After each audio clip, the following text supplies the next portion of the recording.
Good morning, beautiful people. We are live.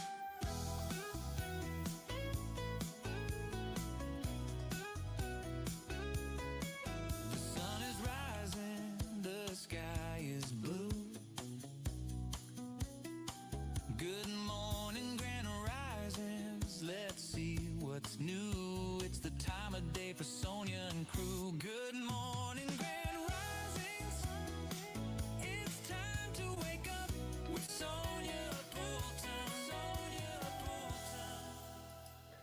And it is time to wake up with me. Good morning, grand risings to you, beautiful people. And thank you, of course, to our wonderful Markson for updating our theme tune. How are you all? Good morning, grand risings. Was that not very loud? That sounded quite low in my ear. But hello, lovely people. Gary is staying sane in 2026. Welcome to Wake Up. I'm Sonia Poulton, journalist, broadcaster. I probably already said that. How are you? Morning from a hot, sunny Cape Town. Marina is trying to make us all jealous, right? Sound is fine, Drum said. Okay, got you. Thank you so much. Thank you all. Wonderful to see you all. Good morning, Colin. Good morning, Rhonda. Good morning, Kath. Good morning, Lovelies. Good morning to you all. Welcome to the show that knows the fight isn't right versus left. It's good versus evil. Absolutely it is. And happy Chinese New Year or Lunar New Year, whichever you prefer. This is indeed an incredible week. It truly is. There is so much happening in terms of planetary alignment, and whether you enjoy that kind of stuff or not, I do. I love it and I believe in it. There's a lot to be said about it.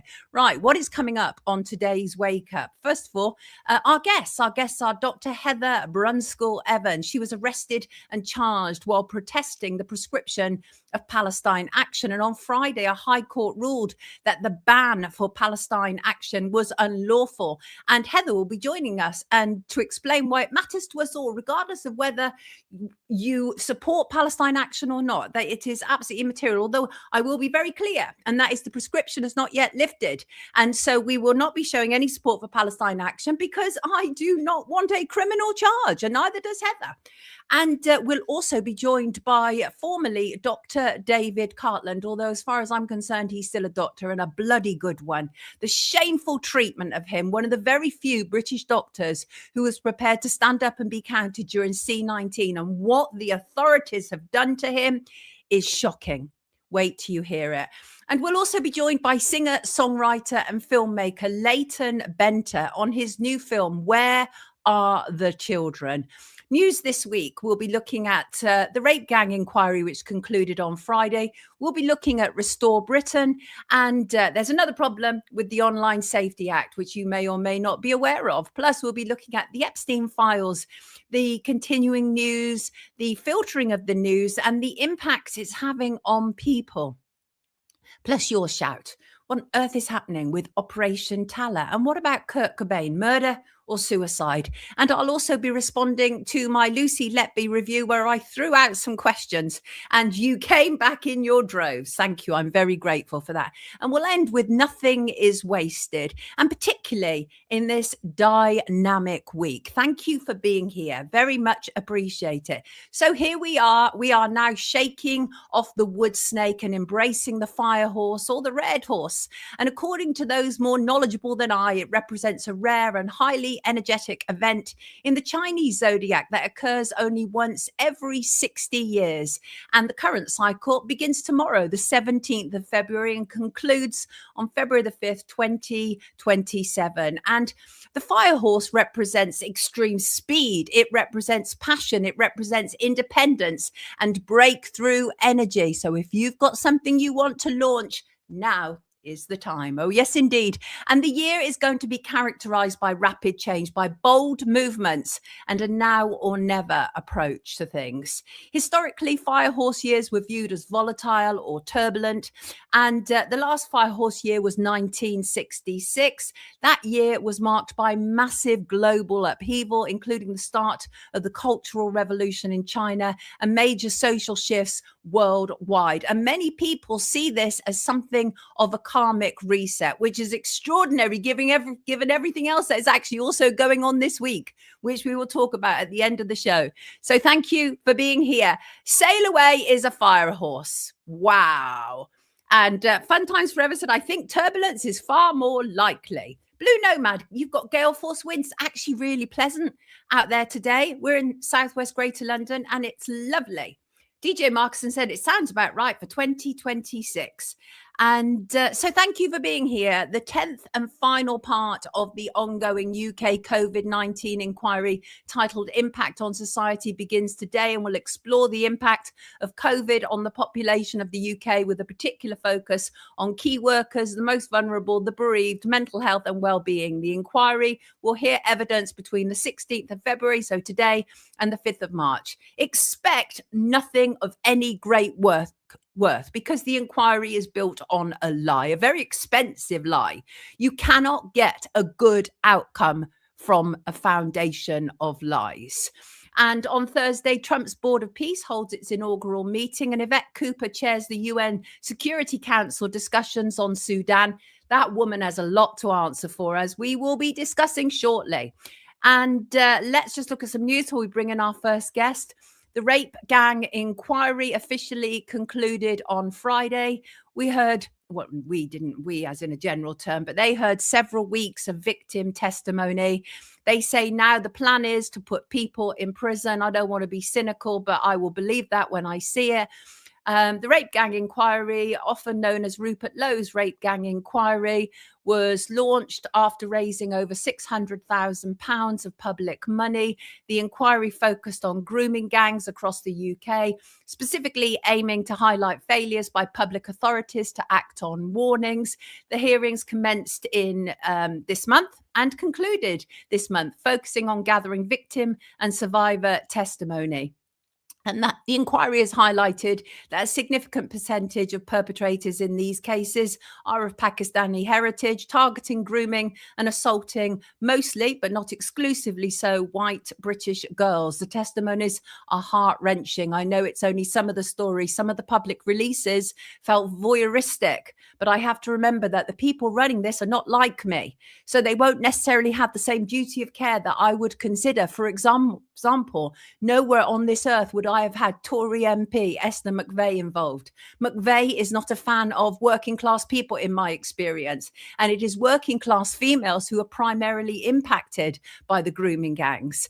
And the grooming gang issue in the UK is about the wholesale and industrialized abuse of young British females and some males at the hands of a minority of, as I say, what appears to be primarily Pakistani Muslims. Young girls from impoverished and often broken homes sought what they thought was love and acceptance from men who would then traffic them around to their friends and acquaintances. It was allowed to continue because police, local councillors and social workers turned a blind eye to it, often through fear of being considered racist or it being against cultural diversity initiatives. A few brave people spoke out, like Jane Senior, for one example, and Maggie Oliver, both women I've talked to on this show, but not many.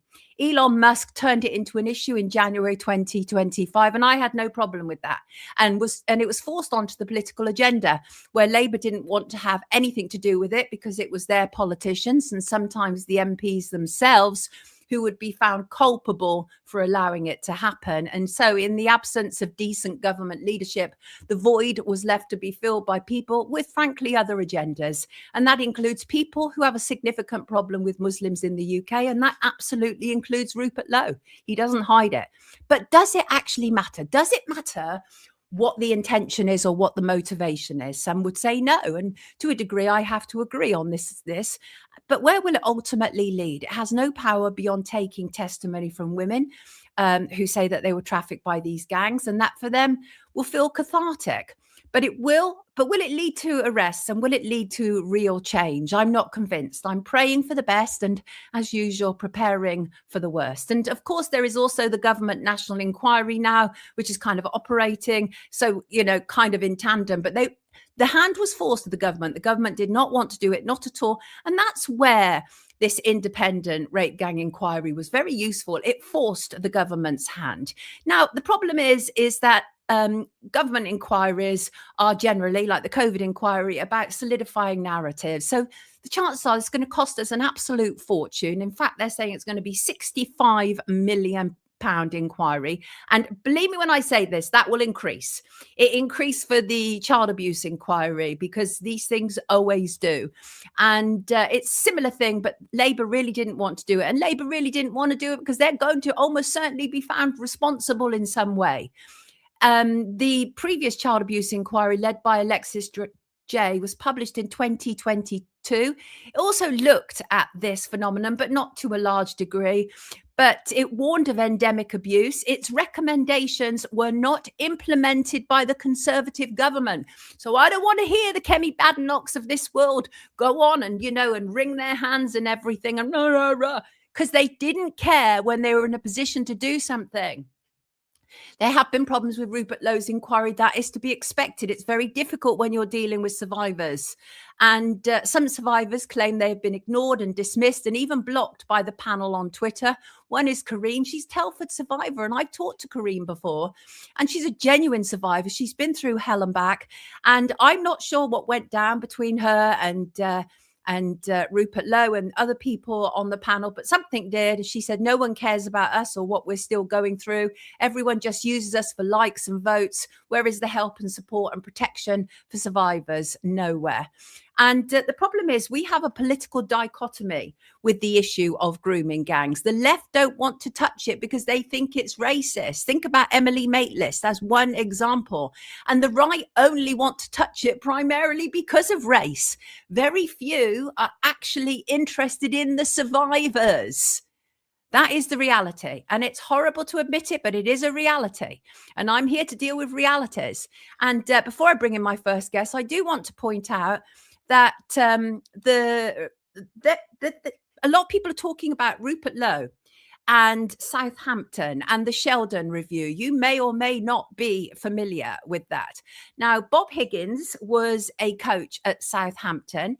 He molested boys over a period of quarter of a century. He was jailed for 24 years in 2019 for sexually touching trainees in the 1970s and the 1980s. Here he is. And a report by Clive Sheldon QC into sex abuse in football said a head teacher warned Southampton in the 1970s, but it was dismissed as malicious gossip. Southampton said it was deeply sorry and admitted considerable failings. And the report said Southampton could have reported an allegation of abuse to police more quickly and failed to carry out any of its own inquiries at the time to find out if other boys may have been victims.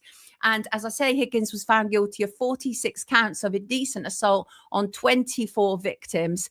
And Rupert Lowe, as I say, was chairman of Southampton Football Club, not when Bob Higgins was carrying out the abuse. Very important to note that. However, Channel 4 dispatches did a documentary and they went to Southampton Football Club, and Southampton Football Club and the board were appalling and actually let down these survivors and failed to act on it. And in November 2021, a report concluded that Southampton Football Club had left the pedo youth coach free to continue, and they had failed to act on the information they had received. And abuse appears to have happened, as I say, very clearly before Rupert took over and steered the club. But it was his board that was criticised in the report. Now, that's a problem to me. It would appear that Rupert was somewhat less curious about exposing extensive abuse on his own doorstep. And at the end of his rape gang inquiry on Friday and the launch of his new party, Restore Britain, the next day, is deeply, sickly, cynical. This is a businessman in action. He comes from a business background. I would fully have got behind the rape gang inquiry if I felt there were good motivations driving it. And as I say, Rupert Lowe has a deep-seated absolute loathing of Islam. He displays it on a rotational basis. I would not want to be a Muslim, and to have him as my local MP is my opinion that this inquiry was not an act of compassion, but of opportunism. And I just think the launching of his new political party, Restore Britain, literally on the tail end of his rape gang inquiry, has really left a thoroughly distasteful taste in my mouth. And I will talk about Restore Britain shortly, but I want to welcome in my first guest, And because this is also really important news, and she's already here, so I don't want to waste another moment. Thank you, Simon. And people agree and people disagree. Well, that's what you're allowed to do around here, because oddly enough, I believe that people should be able to disagree and still get along. Isn't that amazing? Nobby said, you're not sounding very independent, Sonia. I don't know, Nobby. I tend to think that a lot of people around Rupert Lowe are a bit cultish. Are you one of them? Right. I am now going to bring in my first guest. Here she is. Her name is Dr. Heather BRUNSKELL-EVANS. She's one of the few people that I've managed to retain respect for over the whole gender issue. She's stuck by her guns in a number of situations, and she was arrested and charged in her support of Palestine Action after it was proscribed. And the High Court on Friday ruled that banning Palestine Action, the group, under terrorism legislation is unlawful. It is currently remaining a proscribed group for now. And here is Dr. Heather BRUNSKELL-EVANS to give us her response to it. Good morning, Heather. How are you? Good morning, Sonia. Well, I'm fine. Thank you. You clicked off. I can't hear you. That's weird. Did you came in and then went back out again? Okay. Hello? Can you hear me now? That's really weird. Let me try it now. Hello? Hello? Well, that I can hear you, but not right. Try that again. Hello, Sonia. Got you. Let's go for that. You can hear me now? I can hear you now. Lovely to have you with us. Thank you so much. We can hear Heather. Sounds good to us. I do think that there might be something wrong with my earphones today. So let's take them out and let's start again on this. Heather, what was your response when you heard that a judge had ruled the proscription of Palestine Action unlawful? Oh, I was absolutely elated, very excited. I could have partied all day and drunk a whole bottle of champagne by myself. I have to say, hot on the heels of that, I discovered that the government was going to contest it.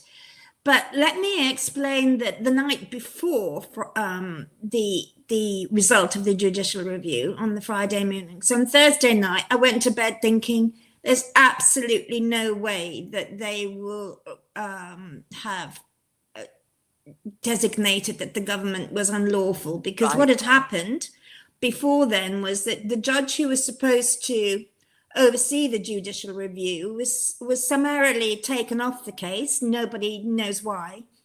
And 3 judges who I think it's fair to say are pro-Israel were put on the case. So I wasn't optimistic, but it's absolutely fantastic. And I, God knows what will happen when the government appeals. But for the moment, I'm just basking in the sense of relief, because I've been charged under the Terrorism Act. I have a case which is a kangaroo court, basically taking place at the beginning of June, where I will be with another 2 people, because they're doing us in batches, and I think we have about 35 minutes for the 3 of us to defend ourselves. So it would have been a foregone conclusion that I would have been convicted as a terrorist in June, when my case is still going ahead, until it, as far as I know, until it's whatever legal processes are going to kick in now. That's still open. Yeah.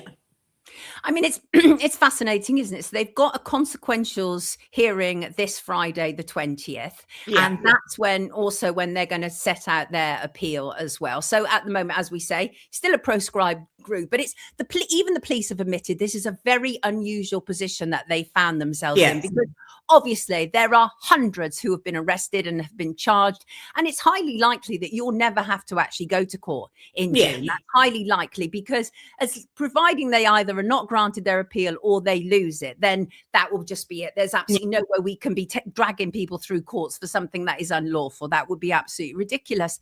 But I think what's interesting about this in many respects, Heather, is of course people like to divide up, don't they? Like left versus right, Israel versus Palestine.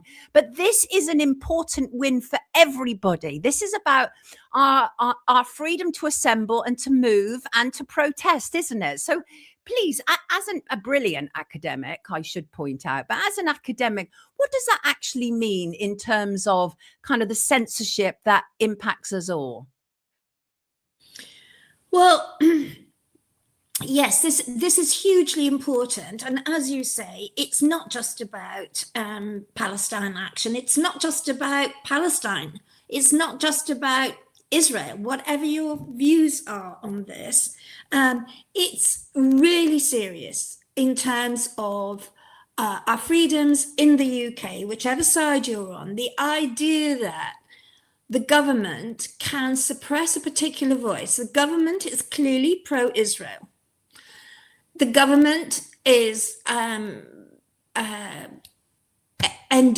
sending weapons to Israel to help Israel commit genocide. That is my view. You can disagree with that. I think the facts are on my side. But the point is that if we have a government which wants to silence the voice of anyone who's in opposition to whatever its policies are, that is really serious. It will come for me today, but it might come for you next week on a different issue. So we need all of us to understand the seriousness of a liberal democratic government creating laws which will end up silencing voices. And I'd like to tell your viewers what actually happened to me when I protested, because not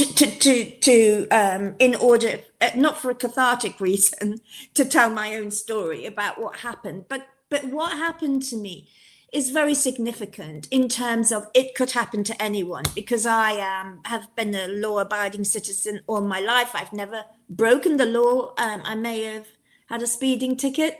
I have been worked for peace all my life. In fact, I've been a Quaker working for peace. So I am somebody who does not at all support violence. Right. So I want to make that really clear. So when I protested, which was on the first day, it was Palestine Action was prescribed on July the 5th, and I don't live in London. I went to London to protest against this. For all the reasons that I've just said. I'd hardly heard of Palestine Action, actually, as a group, but I knew the significance of the proscription and that it was really, really serious. So I went to London. I didn't belong to any group. I went as an individual. I felt drawn to catch the train to go to London and protest against this. The end result was that I was arrested for holding a sign, a cardboard sign, and saying that I oppose genocide and I support Palestine Action and I support civil disobedience. We can come back to that, my support for civil disobedience. But on that day, to cut a long story very short, I was arrested, taken in a police van, and I was held, in effect, in solitary confinement in a police station in a cell for 12 hours through the night, through the afternoon, and in the night I was let out as dawn was. It may have been more than 12 hours. They took away everything, my phone, my jewelry, everything, my bag, everything that was on my person. So I lost track of time. And I was in a cell without a window, locked up. Locked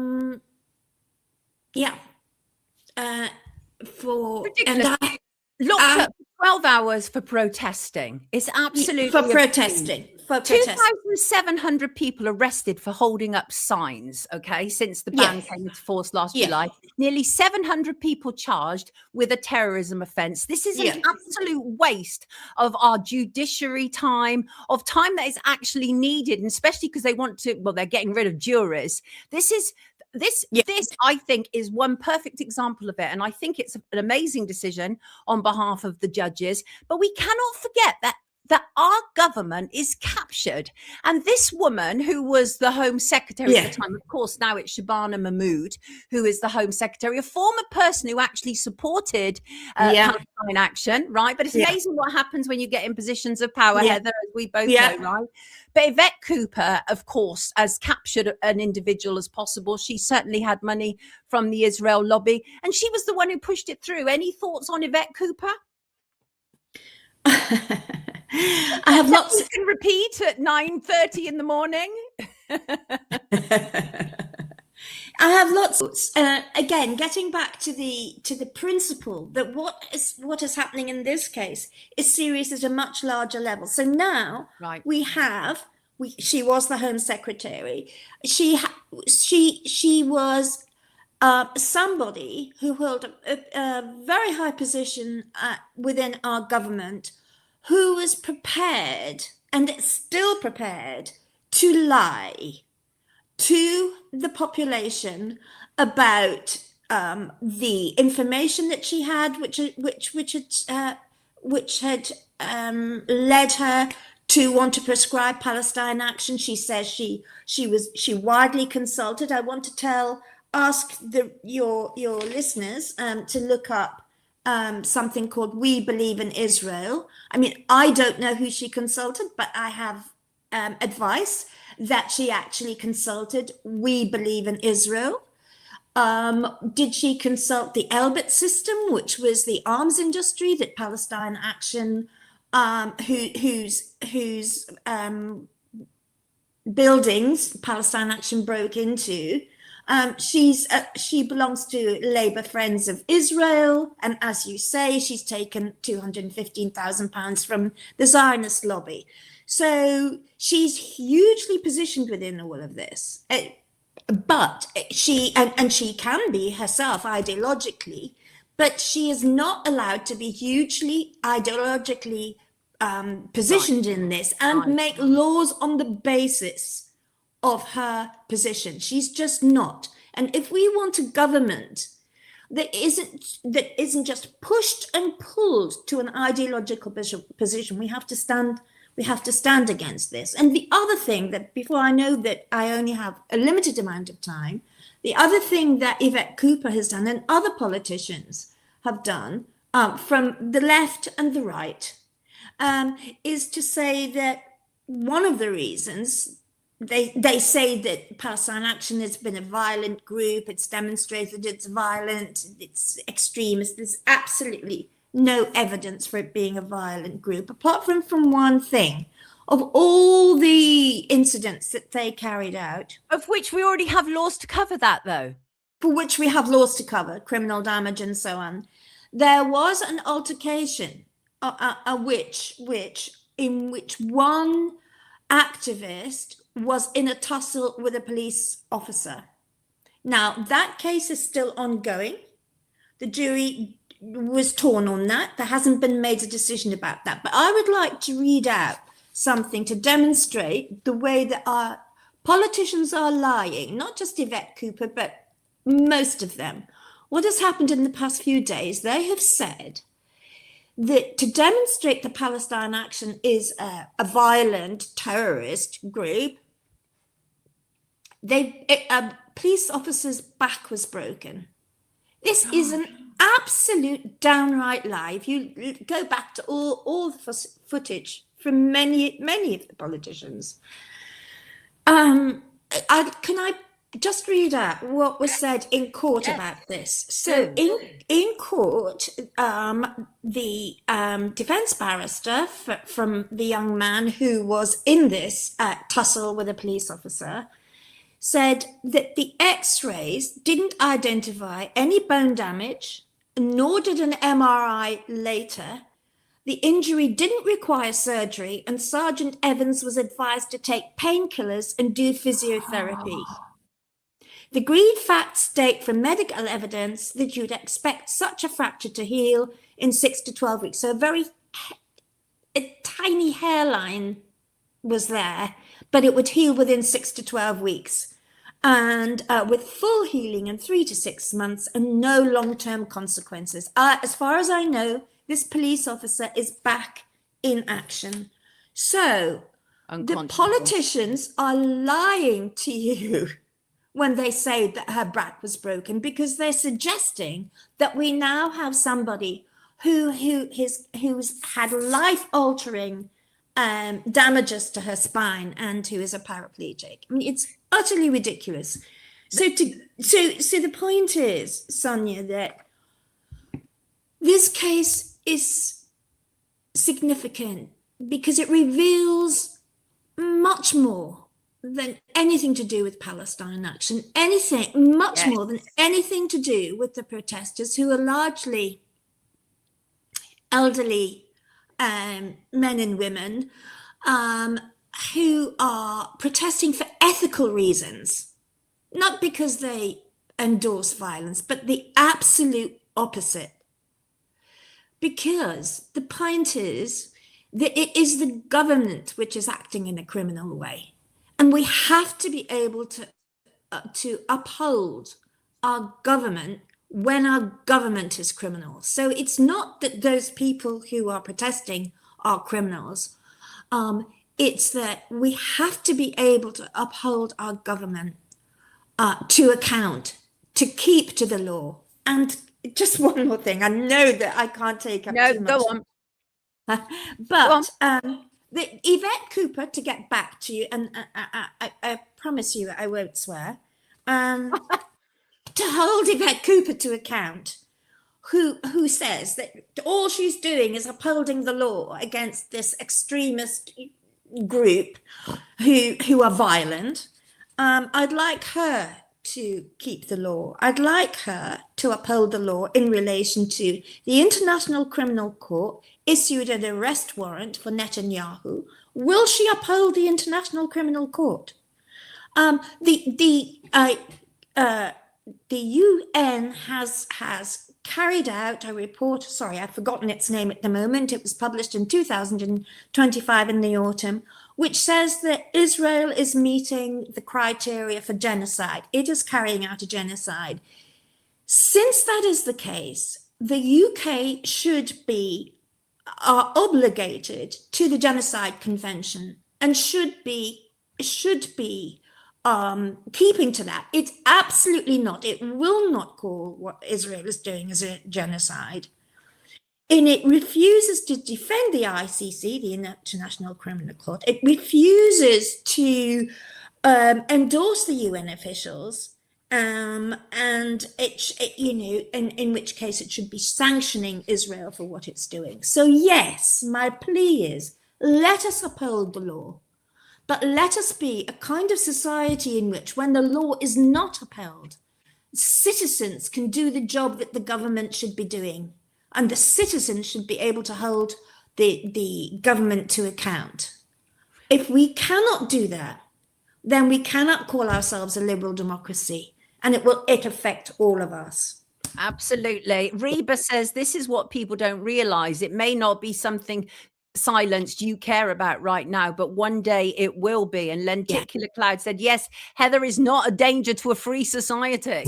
Absolutely not. Yeah. And that is the thing, is that this is about exposing, and it needs to happen, and accountability. And the judges said that Yvette Cooper did not even fully follow her own policies regarding the test for when an organization should be proscribed or not. So we know there's an issue. So we say justice for people people, and that includes justice regarding Yvette Cooper. Heather, thank you so much for standing up to be counted. So few people are prepared to do it, and you've been absolutely brilliant throughout. I knew that if there was anybody I wanted to speak to about this today, it was you, and here you are, and I'm so grateful for you. Everybody, this is Dr. Heather BRUNSKELL-EVANS, and she's been absolutely brilliant on a number of fronts, including the gender issue. Absolutely brilliant. I will put a link in the description to Heather's books, which are also brilliant. Take good care of yourself, Heather. Wonderful to have you with us. You want to say something else before you walk away? I did want to say something. Just if I can have a minute. As you know, Sonia, I've been very active in resisting gender identity ideology and the way that the government itself was captured and the institutions in our country. What I found really disappointing.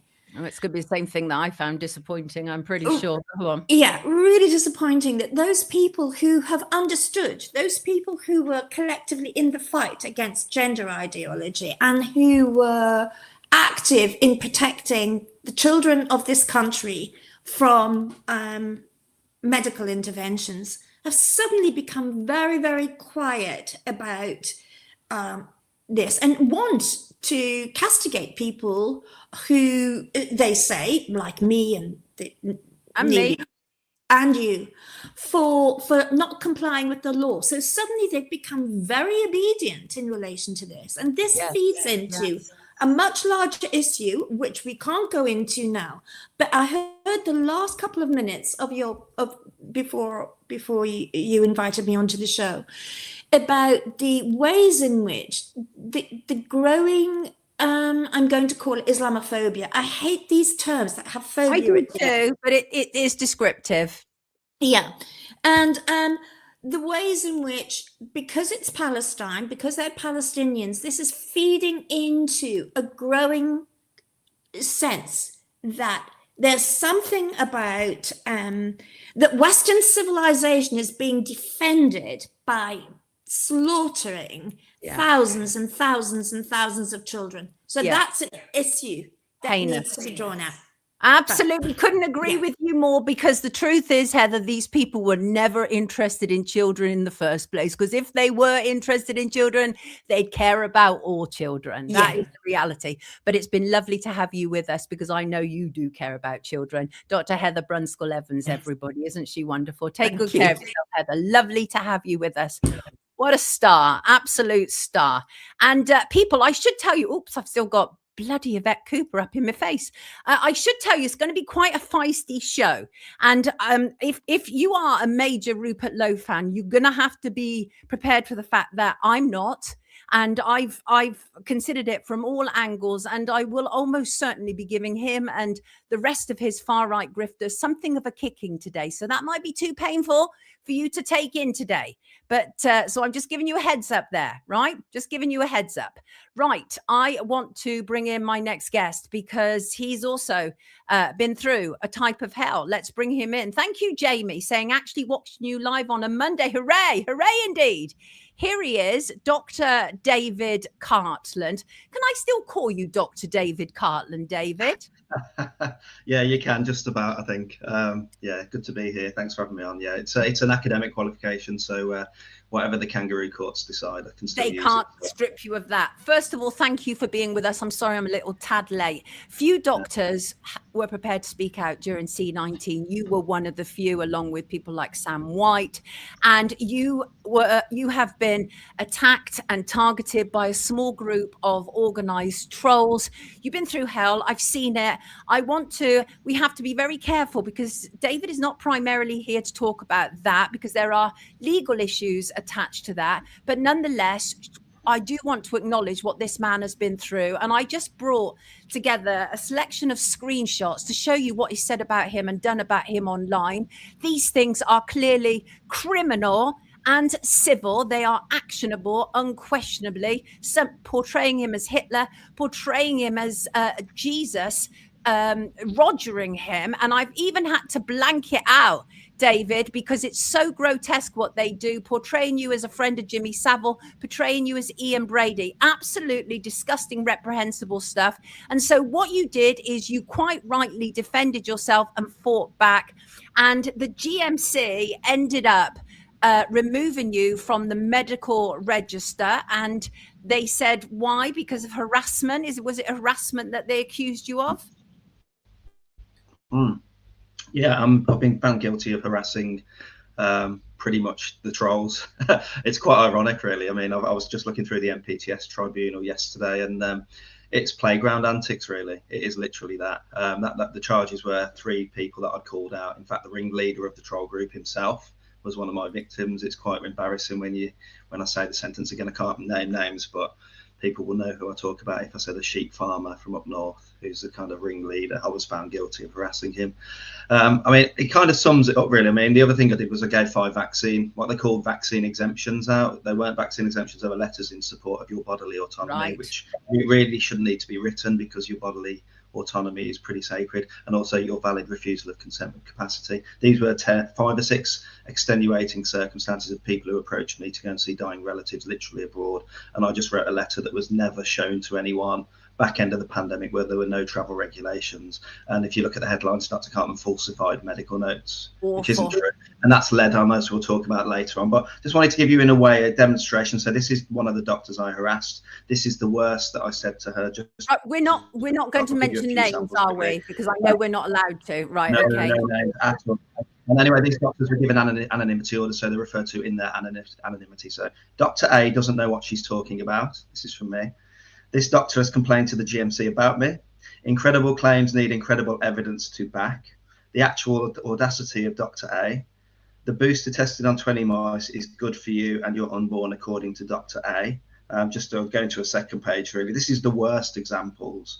I need some help, guys. If anyone knows the curious Dr. A, Obs and Gynae, or their online activity. And then finally, this doctor can't quit her vaccine pushing addiction. Show her some love for all the babies and pregnant women she's inflicted spike protein upon. So you get the flavour. This is playground antics. It completely ignored the context that she had written some pretty nasty things. I mean, the thing is that it really did seem very much like a kangaroo court. You had, I mean, 80% of your evidence of witness statements was disqualified. And so even though there were hundreds of people who wrote in to say what an exemplary doctor you are, how you had helped people, none of that was allowed to be used in evidence. Really bad stuff. And you and I had a conversation about it, because I'm very experienced, sadly, with all this online madness. And I used to say to you, try and ignore it, but I know it's really hard. I get it. When they're doing what they've done to you, it is so hard to ignore it. So, but the reason that you're here is, of course, that's absolutely heinous. And you've done a fantastically lengthy interview with Liz Gunn, who I like very much. Good journalist. And I will put a link in the description to that, because it's much more lengthy than it allows on Wake Up. But I want to get to what's happening currently, because I absolutely know that you have a case. You have a case of that. I'm absolutely certain. So what happened? Let's start about what happened following you being struck off. What was the thing that then happened with DBS? And tell people what DBS is. Yeah, so I was struck off. I'm thinking now, I've lost track of time in all the fun and games that I'm having, but it was about October, I think. Might have been a bit earlier, but the strike-off led to a bit of a media frenzy locally and nationally. There were smear campaigns, the usual. Dr. Khan's a bully and a harasser. He's a dishonest guy. Just Google me, but feel free to read the MPTS tribunal. But subsequently, on Halloween this year, we get a knock on the door. We think it's trick-or-treaters. I go out with a bowl of sweets to be handed a letter from the DBS. Now, the DBS, for those who don't know, it's the kind of rebooted Criminal Records Bureau check. Basically, you use that as a tool to screen your future employee for, are they a criminal? So you end up on this list. It's now called the Disclosure and Barring Service. So like I say, it's there for convicted criminals who have been through the system and charged, found guilty. Or the second group of people that can be put on that list are people who have been demonstrably harming children or vulnerable adults. So neither of those, as you'll see in Twitter spats and writing 5 letters that the GMC didn't even have a copy of, is relevant to the DBS. That said, we submitted a wonderful letter. My barrister from the GMC wrote a great letter, supported by Ian Clayton, who's an absolute hero. And we sent 10 different references from people like Ross Jones, consultant paediatrician, MPs, head teachers, people who work in safeguarding, to say this is an absolute abuse of the process. And it went in, and last week I received confirmation that I was going to be added to the list, which essentially means I'm pretty much unemployable. So I'm banned from working with children and vulnerable adults indefinitely pending a High Court appeal. Now, a bit like the GMC appeal and judicial review, you need to have 50 grand in your bank account just to start the process. As you know, you've been involved in legal stuff yourself. It's not cheap. So that's the reason I didn't go for the judicial review at the time. I didn't have the money. The money was taken away from another legal case. But yeah, the DBS have put me on the list. I'm on the list among criminals and perverts, and essentially pedophiles, all manner of people. That's the thing. They've smeared you. They've turned you into something that you are not. And you're also a football referee. What's happened there? Yeah, so immediately after, I mean, luckily I'd been quite transparent with the FA saying this absolute nonsense has happened with the Kangaroo Court. I went very clearly through what the GMC case against me was. They weren't concerned. I've actually refereed pretty much, I think unofficially, the most games any referees ref this year. Exemplary feedback. I do a lot of youth football. I love to coach the lads on the pitch across all ages. The FA are automatically informed of it. So it's been GMC automatically informed the DBS. I understand that. But the DBS to make that decision then led to a ripple effect, and that ripple effect is I'm led to believe Child Services will receive a contact now saying look into my parenting, and then secondly it's also the FA, as you mentioned, they received, I told them myself, but they've actually received formal notification, and that has led now to me being it's an interim suspension, and the interim suspension is for all football related activities, including playing. So I was destined to come out of retirement on Wednesday last week for a really low level flexi league, bunch of 22 blokes who jumpers for goalposts and all that, and I'm told by the FA locally that I've got to cancel that because I'm not allowed to play football. I had to seek clarification if I was allowed to watch my son play football, who plays for under nines, and he was a mascot on Saturday. I had to clarify, could I do that? And all football related activity means all what it says on the tin. I can't go near a football pitch in an administrative sense. I can't referee. I can't linesman. I can't. There was a game this weekend, 22 lads just getting together. They wanted me to referee, and the FA said no.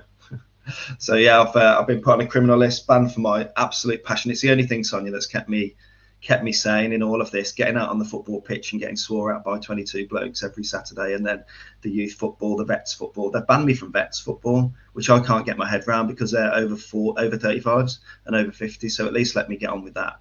Even if I was on the vulnerable adult and children's list, but it's going to cost thousands again, Sonia, to do this, and this is part of the lawfare. Taking me through this absolutely is the process, is the punishment. And I'm going to be very clear here because I know that we are still allowed opinions in this world. David Cartland has been struck off and subject to all of this because he stood up against a lying narrative. That is what's happened. That is the bottom line. He has been attacked and savaged because of that. I'm going to read some of this letter from DBS. You have also demonstrated that you may actively go against the advice given to you, and there is no evidence of insight into your conduct. When your behavior is considered overall, it is considered to pose a considerable safeguarding risk if you were to continue to work or volunteer in regulated activity with vulnerable adults. And so it's a very sweeping statement about you, David. And clearly, actually, I believe it's defamatory what they've done to you, because they've essentially put you on a list which is full of predators and perverts and pedophiles, and all for actually doing the job that we want from our doctors. David, you've done the job we want. Yeah, ironically, my position's been steeped in safeguarding concerns for pregnant women and children from the start. They were the lanes I stayed in: lockdowns, masks, informed consent and ethics. These are like sort of 101s for doctors, and kids and pregnant women are the most protected cohorts of staff. And like I mentioned, those tweets about that Dr. A, she's an obstetrician who stated that it was 100% safe to have the jab in pregnancy. And I wrote an email to this person saying, can you send me the data? Can you send me the data? I'm interested to see it. And if you don't send it me, I'll report you to the GMC for misinformation. And I got charged with threatening retaliatory action to a female colleague. This is what they did. They twisted it all the way and turned things into, the first thing they did, got rid of all my witnesses. So a prosecution telling a defendant what defense he can use, including, as you said, my own witness. Oh, it's clicked off a bit. 6 witnesses. How do they justify that? Well, and the problem is that decision from the GMC has then led to this kind of snowball effect. And actually, as it goes on further, it makes you look like, it is almost positioning you with the likes of like a Fred West or whatever. What they've done to you, I think, is really egregious. That's why I believe you have both a civil and criminal case here as well. And it is outrageous that they weren't prepared to look at what other doctors were doing. He's just gone off the screen for a second. I'm sure we'll get him back in a sec, hopefully. And it's just, when I heard David's story, I was like, this can't be right. It can't be right what they've done to him. You still there, David? Oh, there he is. Yeah. Can you hear me? Can you hear me? I'm back. I don't know why. Yeah. This keeps happening. Yeah, sorry about that. We've had no, not at all. We've had a couple of issues this morning. It's quite weird, really. When I heard, though, David, because I obviously watched throughout what you've been subject to, and I'm in no doubt whatsoever that this is a professional campaign against you. Of that, I'm absolutely certain. It's organised, it's targeted, and it's outrageous that the GMC did not take account of what you were enduring, and it's even more outrageous that the DBS and then the FA have then followed suit. So, where from here? And before we go to where from here, how are you? How has this impacted you? Well, the example I give is probably look at one of our first interviews from back in the day and look at the state of me now. This is what it's done. It's turned me into a wreck. I've never had a panic attack. I've never suffered with mental health, but anxiety, insomnia, stress. I mean, they adjourned the case, the GMC case, because they pushed me to the point of suicidality. And that's why we adjourned it from the original summer hearing to 6 months later. And they knew that. The GMC knew that, and they did it anyway. Like you say, it's a professional job here, and I can't prove it because I'm going to the police and being told by the police that I'm being reported by the same trolls. So I go in to report 6 or 7 of them, and they've already got there ahead. I was in the station 2 weeks ago against a professional troll, and it takes its toll. You asked about mental health. I don't know. This is unprecedented. Professional targeting by who? And you tell the police, and they're saying, well, we don't see any sign of any connections or collusion here. It's like, well, step back and look at all these characters. They're all part of a big coordinated network, and anyone with half a brain can see that. Anyone who's been on the Twitterverse. But we're in a strange times where social media can get you put in prison, yet raping people and child pornography doesn't. Right. Or get your sentence cut in half and let you. I'm coming back at me. I think you might have me switched on the computer, Dave. And I think it's really egregious because you're quite literally everything that I would want from a GP, from a doctor, and that is you put the health of the person first and foremost before any rules and regulations, and yet they are obviously portraying you as a problem to vulnerable adults and children, according to them. Really egregious stuff. So what are you going to do about it? Well, yeah, I mean, the facts of the matter stand. You got to be on that list if you committed a crime or you've abused demonstrably a child or vulnerable adults, which neither of which have been fulfilled. So this is going to go all the way. I'm hoping to speak to a barrister early this week to put a strategy in place. Luckily the High Court, the upper tribunal, allows a free tribunal, so it's actually cost neutral. You only have to pay for your legal counsel, which is expensive enough, but gives me a little bit of scope to fight back. And I think I'm between going right to the top and taking the head of the snake and getting the GMC and MPTS looked at. There's been criminal activity, abuse of process, abuse of ECHR. On many levels at the GMC, and that's the house of cards coming down, but you're going to need 100,000 quid to do it. So I'm going to try and reverse the DBS first because it gives me my lifeline of refereeing back. And I don't mean lifeline as in financial. You get paid probably £10 an hour to referee.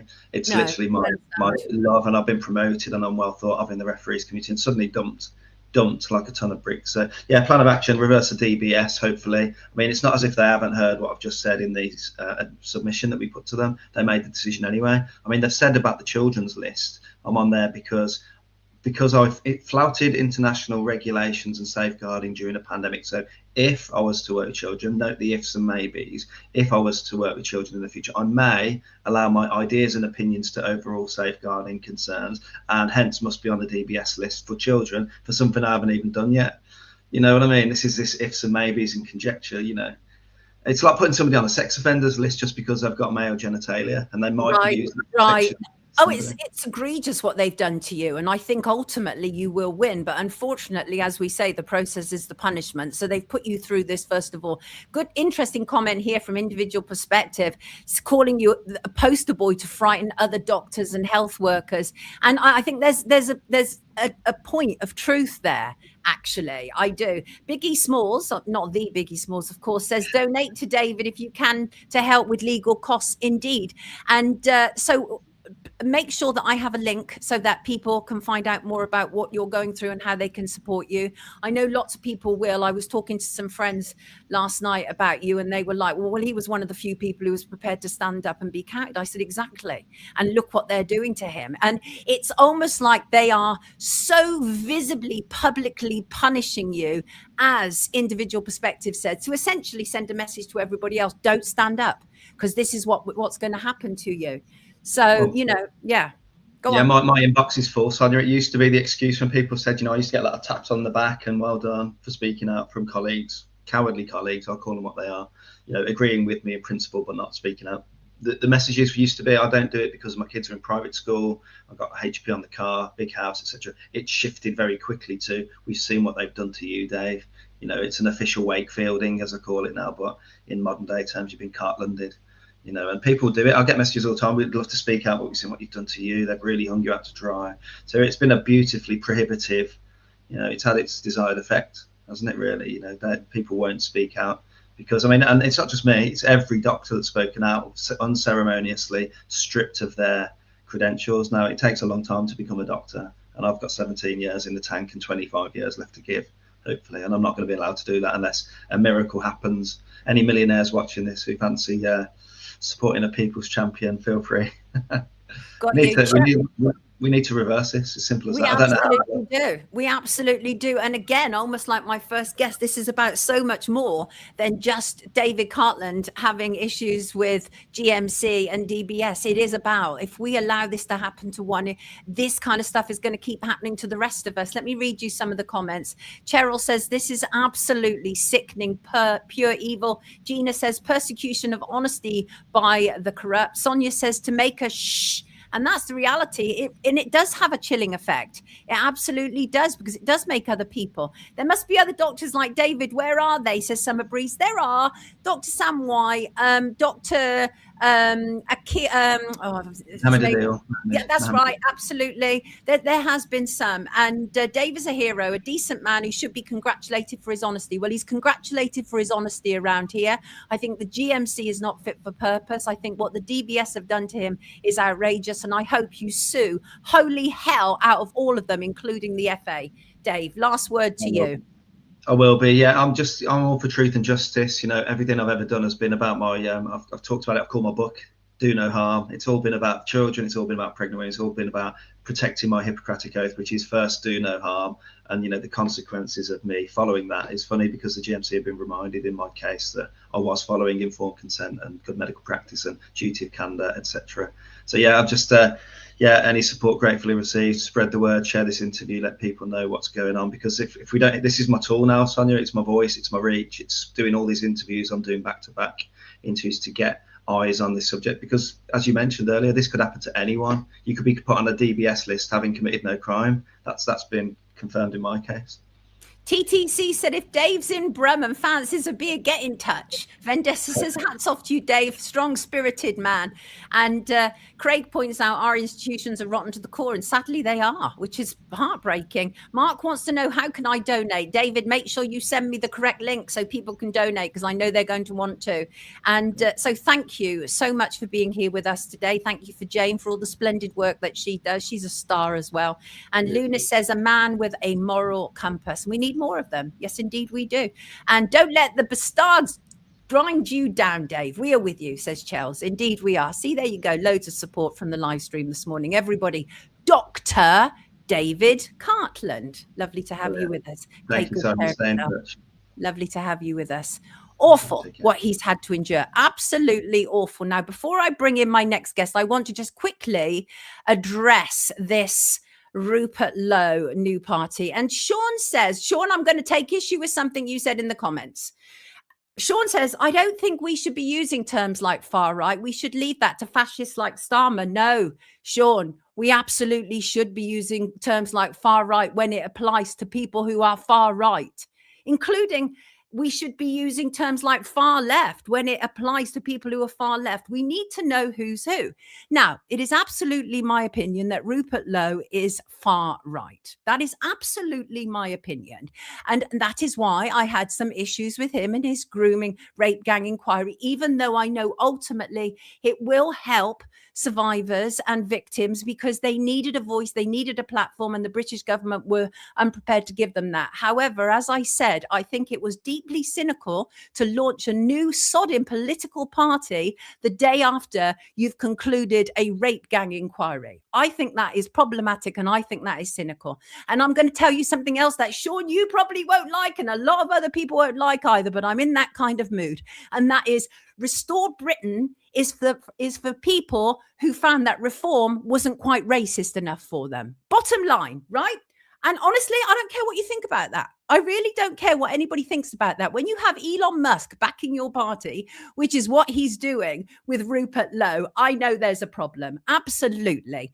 And you know, I have to quote Evolve Politics on this, which actually, frankly, sums up the stupidity of all of this for me. And that is Evolve Politics said, imagine believing a political party funded by multimillionaires, billionaires, crypto chuds, hedge fund investors, property developers, and all manner of tax avoiding wealthy elites is actually going to advance working class interests. Now, I am not, of course, suggesting that Rupert Lowe is a tax avoiding wealthy elite, but both Reform and Restore Britain are one and the same. They absolutely are. And I do believe that they take their very grifty attitude from MAGA as one example. Very right-wing people are very, very grifty indeed.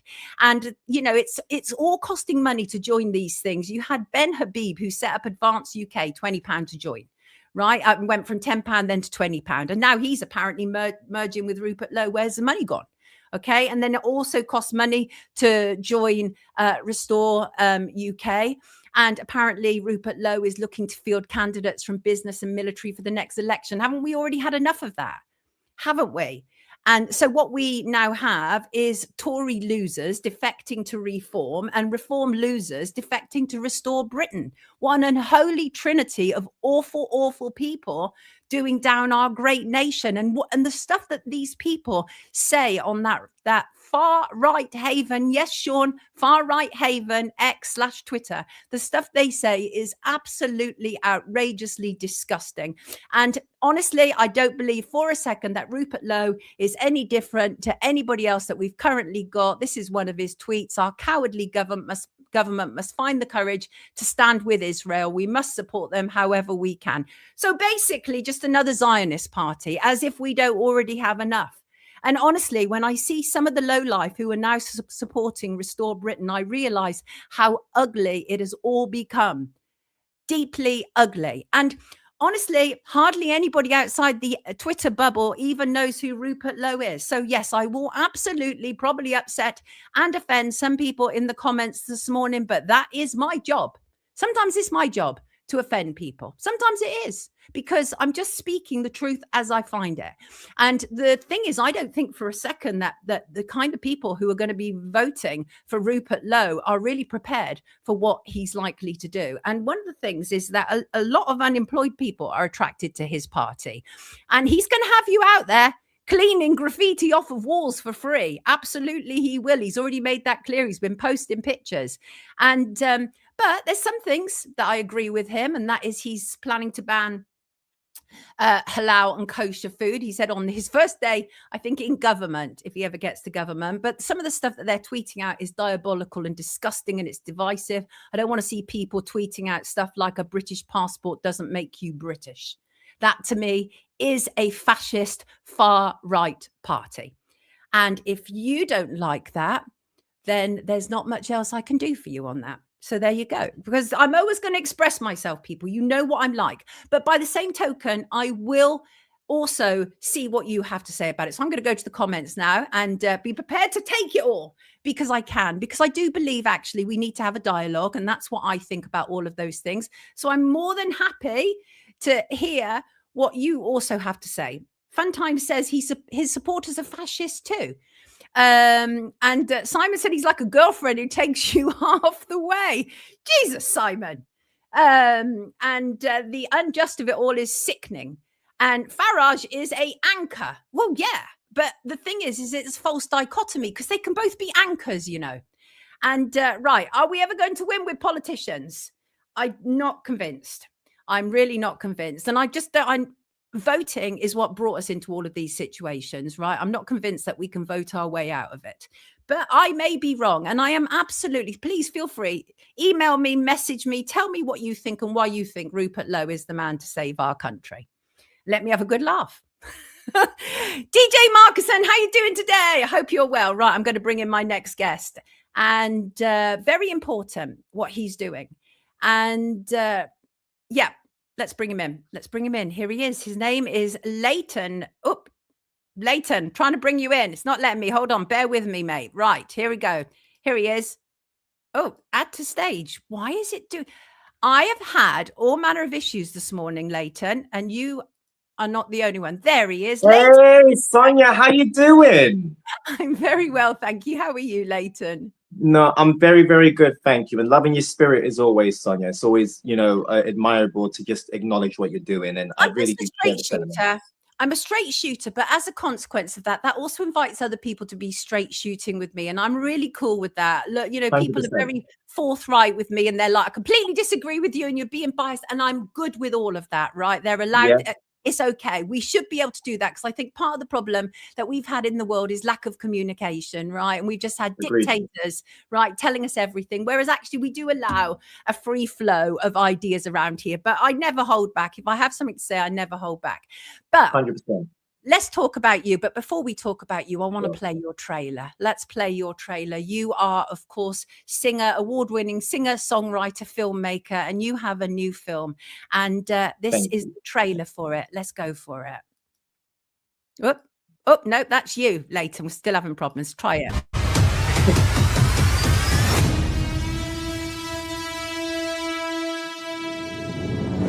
My name is Trace Simmons. And I am the only survivor. I'm glad to be alive.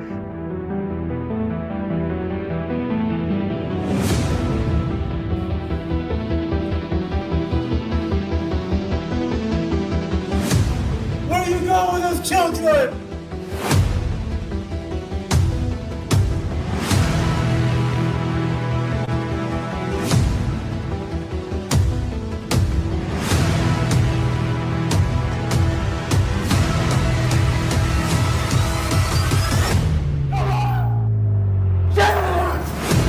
Children just don't go missing out of nowhere.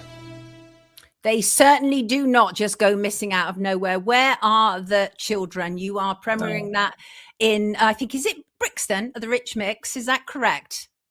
The Rich Mix Cinema, and in Shoreditch, where the premiere for the film is going to be taking place on Saturday the 28th. Talk to us. What is going on? What inspired you to make this great production? Great, brilliant quality. Looks really powerful. I'm excited for it, actually. I think that you're going to be taking this in a slightly different direction to what we're used to. So talk to us. I noted that you, in some of the stuff that you'd sent me, it was about how you essentially had this kind of awakening when you were about 6 years old and you realized you had to start doing, you know, kind of standing up to be counted at 6. What on earth happened to you?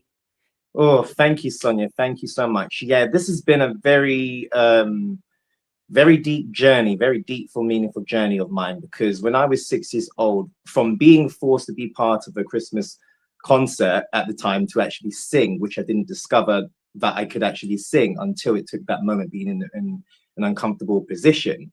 So from when it came to that time where I could discover what my purpose furtherly was, I just knew that solidly, that unknowingly at the time when I was a lot more younger, but I knew within me that there was something meaningful and something a lot more bigger that I was personally designed to be here to deliver more of and be more of an extension of.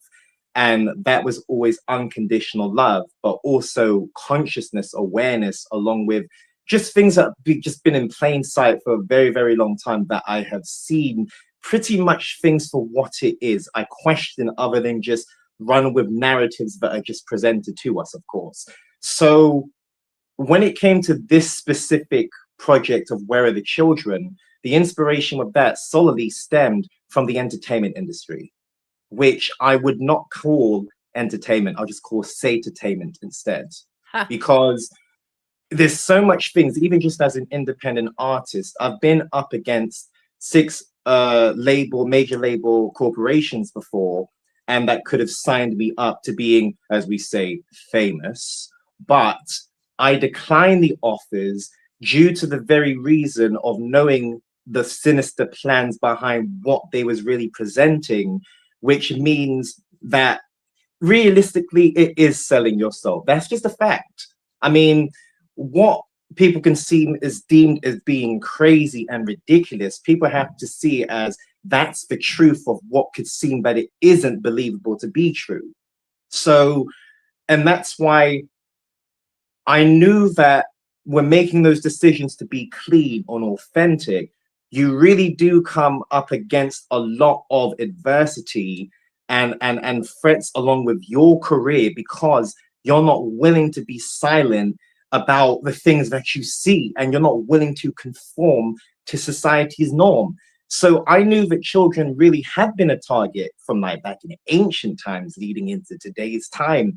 And celebrities, I always encourage people generally to not worship or idolize anyone in the limelight, because they wouldn't be there realistically had it have not been for being part of the bloodlines that some are, you know, born into naturally, and those that get initiated through time with potential.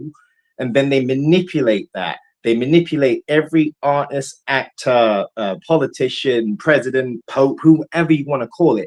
Everything is all based on deception. And I knew that I had to always do the right thing, no matter the consequences, for doing what I felt personally in my heart was right.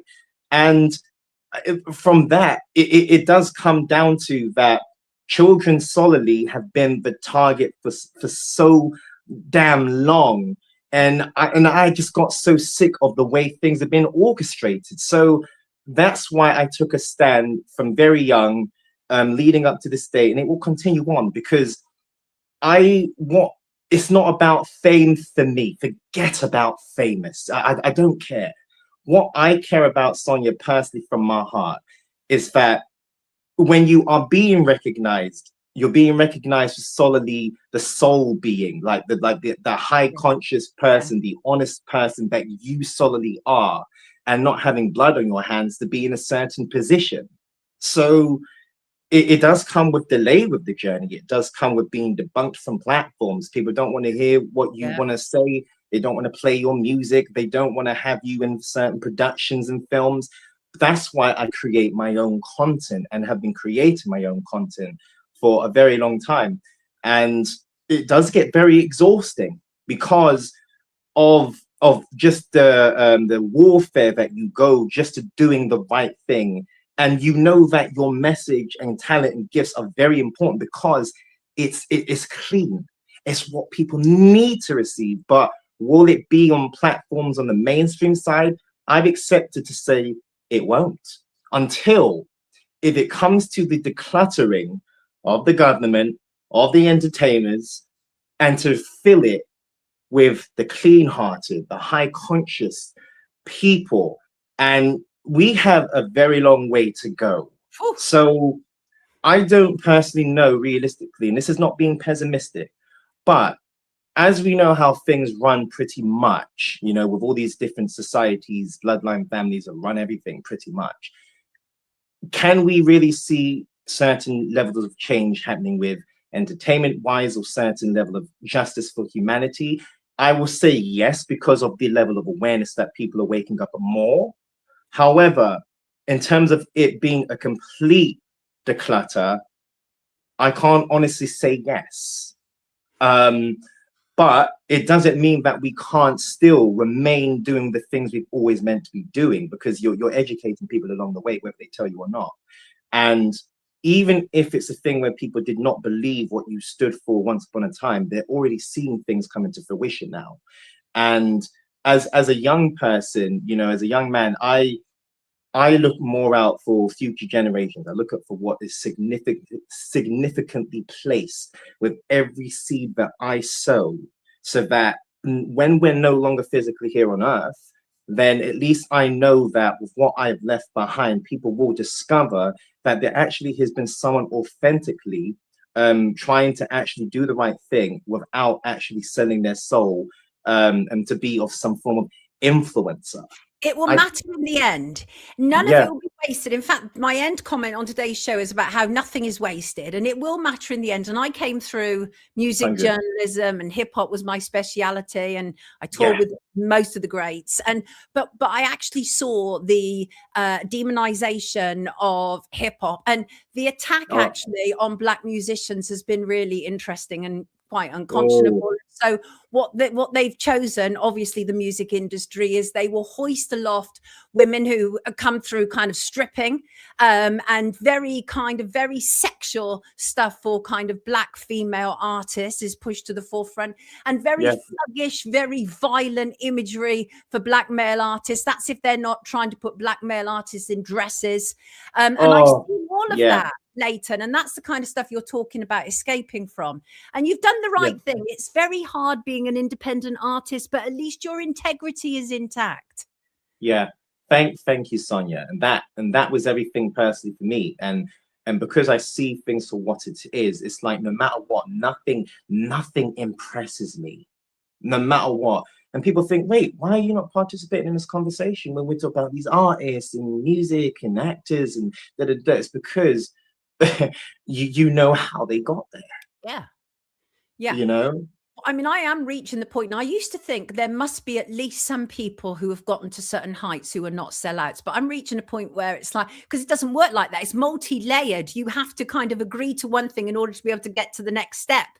Otherwise, they just shut the door on you. And that's how it works. It's really that kind of simple and that basic. So talk to me about Where Are the Children? Because obviously, very emotive subject, extremely emotive. We're living through a time, the release of all the kind of Epstein files, you know, what's been going on, the rape gang stuff in the UK. I mean, abuse at the hands of, you know, politicians and royals, and it's everywhere. I always say there's no party, there's no class, there's no culture that is particularly more kind of paedophilic and abusive necessarily than the other. There may be people within those cultures and those classes, but generally it's all across the board, isn't it? So Where Are the Children? It's about trafficking, right? Oh yeah. It's I felt to, you know, write, produce, and also star in this because I knew there's an album that I had out called Speak On Out, and pretty much there's a song called Save the Children on that album too. So Save the Children pretty much was also an influence prior to the film, because I knew that when creating this project, I wanted to solidly expose, you know, predators behind where the children really go, or give people an enlightenment of the idea of where they go and what actually happens. So it's a short film documentary. So you'll see some real life events appear along with what I've personally filmed as well. So because I feel this is something now where we have to continue to speak on out about the things that truly are actually going on. And I felt, you know, it was important to actually play a military role because most of these things, as we know, are underground based.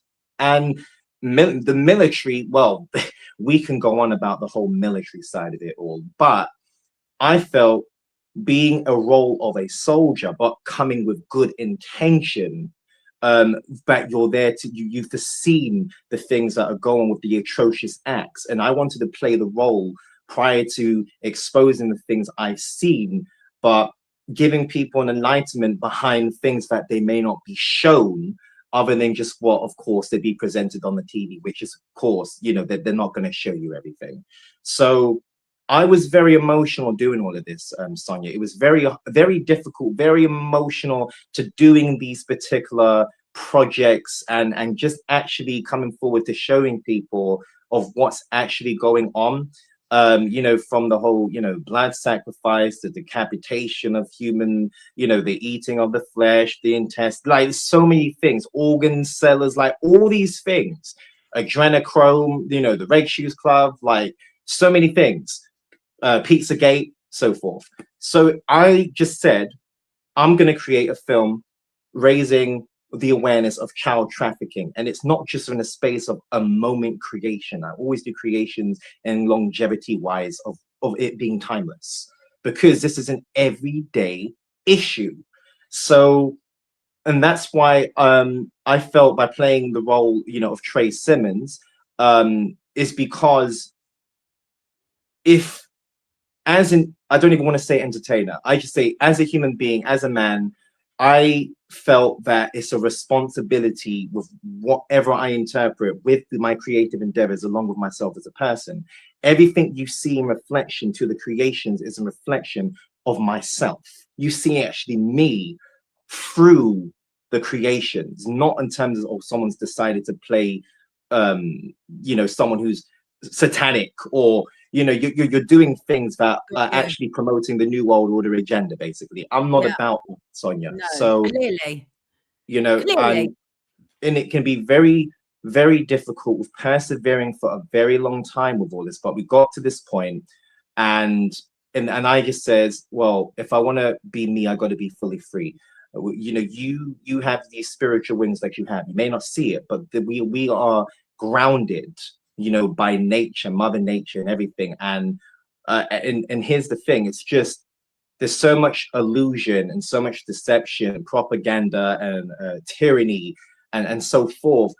I tell you, I just got so fed up with just the way of who's, you know, what is being presented on screens and what people are being influenced by with artists. And I just says, well, I would never have been one of those people to feel that I needed to seek approval or validation to being in a certain position. I work from the ground base. That's how I do it. And I always said there will always be an audience that will align the more you just remain true to that, to yourself. And pick up the vibration that you cannot be authenticity, right? You cannot pretend to have it. People pick up the vibration quite naturally, and I mean, and that is that. I think that's really where we're up to. Actually, I think that we've gone through so much. We've gone through how people will throw millions of pounds at a project to make it marketable, but the truth is we're all past that now, because we've become, in some ways, many of us become much more discerning. The whole C-19 period opened up many more eyes than were previously opened up, right? Yes. And I know we still have a way to go. Obviously, we clearly do. But I think that works like yours, for example, and you standing up so strongly and independently is really important. And honestly, Leighton, I was involved to a degree in marketing artists, and I can see that you were very marketable. You look good, you sound good. So you're very marketable. And it would have been very easy for a major label to have picked you up. The problem is that you have your own mind, and that's a problem. People don't want that. They want people who they can mold, who are malleable. And but ultimately, none of it will be wasted. It will all lead to somewhere. It absolutely will. So where can we see this? Because obviously it's a premiere. Is it then going to be available online, or where can we see it? No problem. Thank you, Sonia, by the way. So as soon as the premiere is done, then the movie will be available on my website. So that's currently being all prepped and stuff now. But it would be on my website, and there will be a section solely dedicated to Where Are the Children section. So it would be £7, but it would be educational, informative, and quality with what people get out of the film, because it's 18 minutes and 31 seconds of a film. But what you get from start to finish, it's going to actually be more than enough of what's been created to show people the enlightenment of questioning the system and really just detaching themselves away from the public, I'll say public puppets and the entertainers, because as I said, they're being found out for what they are. Nothing can be covered up. And I feel just by everything that's being showcased, realistically, those that operate the way that they do are operating from fear and trauma and insecurities. Yes. So that's why they want to get rid of us, is because they know as a unit, as togetherness, they know how intellectual genuinely we really are. And that's why they want to take that conscience away at the end of the day, with, you know, the whole digital ID aspect, the whole vaccination situation and so forth, you know, because they're here to dehumanize. It's transhumanism. So yes. And that's why he says, I'm sorry, but you know, I'm willing to take a bullet any day, Sonia, realistically, and I say it so bluntly. I feel the same way. I feel absolutely the same way, because I don't necessarily believe in reincarnation. So I kind of think this might be our one chance, right, to get it right. And I want to stand for something, right? What was it? You know, the obviously very famous expression that was created for Malcolm X was, you know, you stand for something or you fall for anything. And I've always maintained that. So we have to stand up to be counted. Let me read you some of the comments. Lovely comments here. Right, let's see. Give this guy a look up and a like. He has integrity, says Asta. And Blue Nomad said, I'm sure Sonia will keep us up to speed on Leighton's website. I certainly will. And June says, what a beautiful shining being. And that's what I'm talking about authenticity, Leighton, is you haven't had that corrupt sheen rubbed all over you, right? And we see it though, don't we? When you see a Jay-Z or a Beyonce, and not just black artists, but all different artists who have gotten up there, you know that they've been compromised. You know it. You instinctively know it. So you're not compromised. That's a good thing, but it means you're exhausted.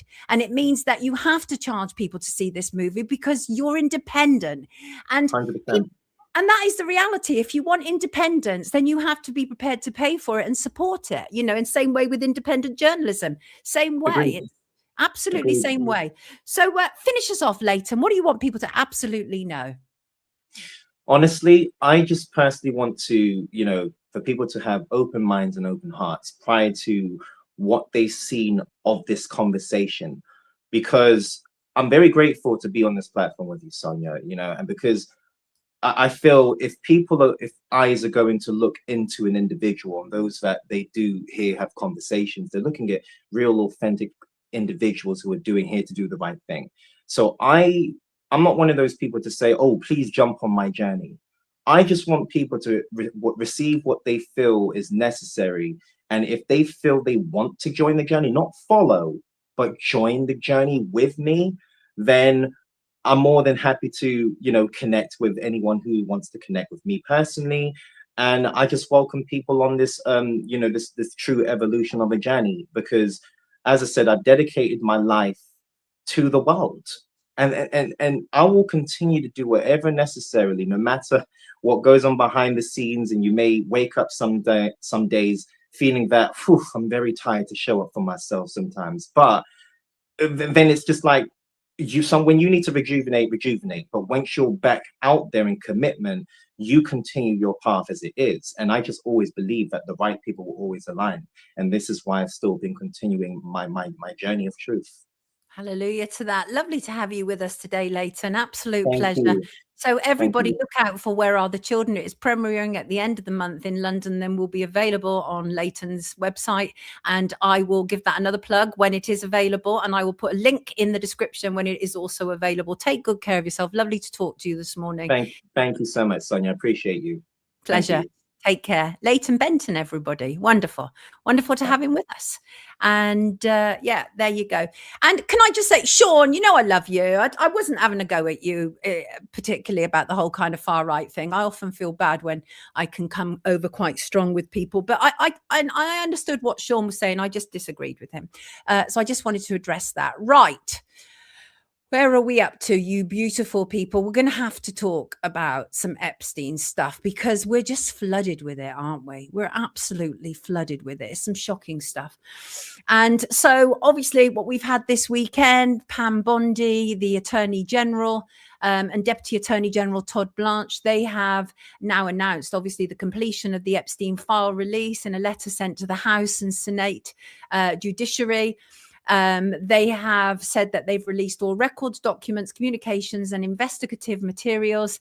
They've released a list of over 300 notable names, a specific list of more than 300 government officials and politically exposed persons mentioned at least once in the files. And again, I think that actually is a bit problematic, because some people mention the files are there for completely innocent reasons.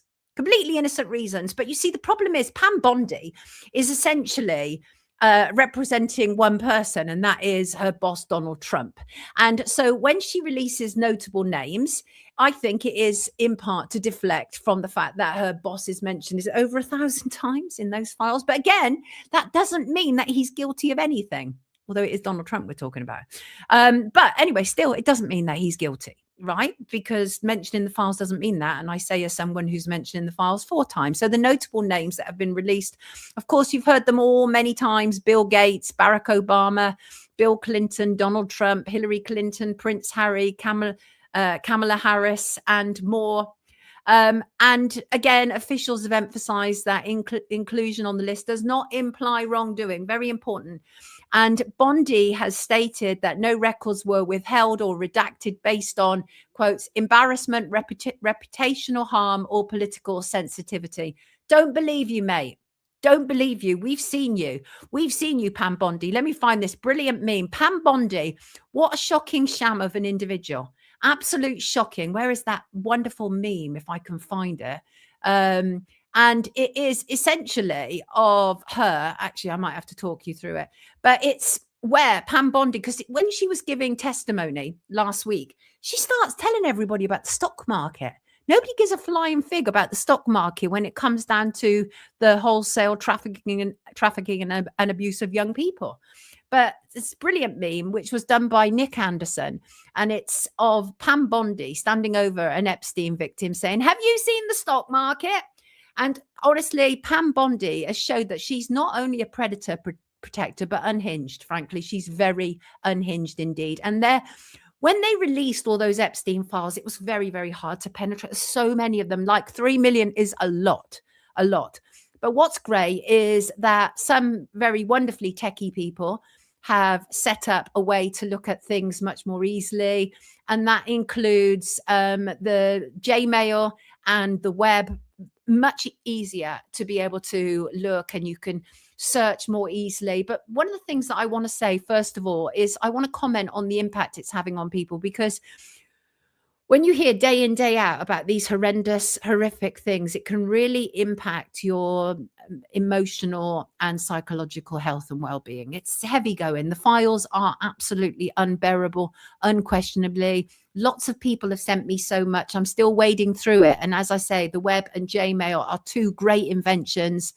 And I don't think we've even begun to fully understand or analyze the level of corruption in the Epstein files. Of course, the focus is very much on the trafficking of children and young people, as indeed it should be. But the big picture also tells us so much about how corruption works nationally and internationally. This is not only about child trafficking and the abuse of primarily young females and males as well. But what I won't do is hyperbole. If I can avoid hyperbole, I will. I've always said that the trafficking story around Epstein was a gatekeeping operation, and based on what we've actually seen, the files appear to back me up. However, there are some very serious problems with the interpretations of the files, and this will add to the noise. I don't think this will assist, it will add to the noise, and I think will ultimately benefit the controllers, who benefit from chaos, and will ultimately result in justice. And I mean, is it even possible to get justice at this stage?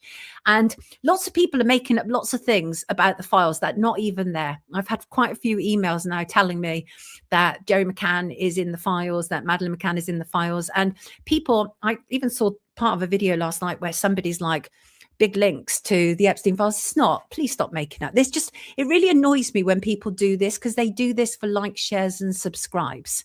And the reason that Madeleine is briefly mentioned in the files is for a number of reasons. One is to do with child trafficking that went on in Portugal around an orphanage, of which politicians were implicated, absolutely. And then there is the image of a photo fit, the woman who so many people believe is Ghislaine Maxwell. And the idea that high profile people like Ghislaine Maxwell is going to go to a tourist spot like Praia de Luz and traffic a 3-year-old from Portugal to the US, I'm sorry, is nonsense. And some people have too much time on their hands and not enough critical faculty. And I think it is a problem. And when I am sent stuff like, they removed children's teeth so they wouldn't bite them, where is that in the files exactly? Because I haven't been able to find it. The closest I've been able to find it is that there was actually dental equipment and a dental chair, which was pictured in the files, I think, in December. And so people are making these huge leaps.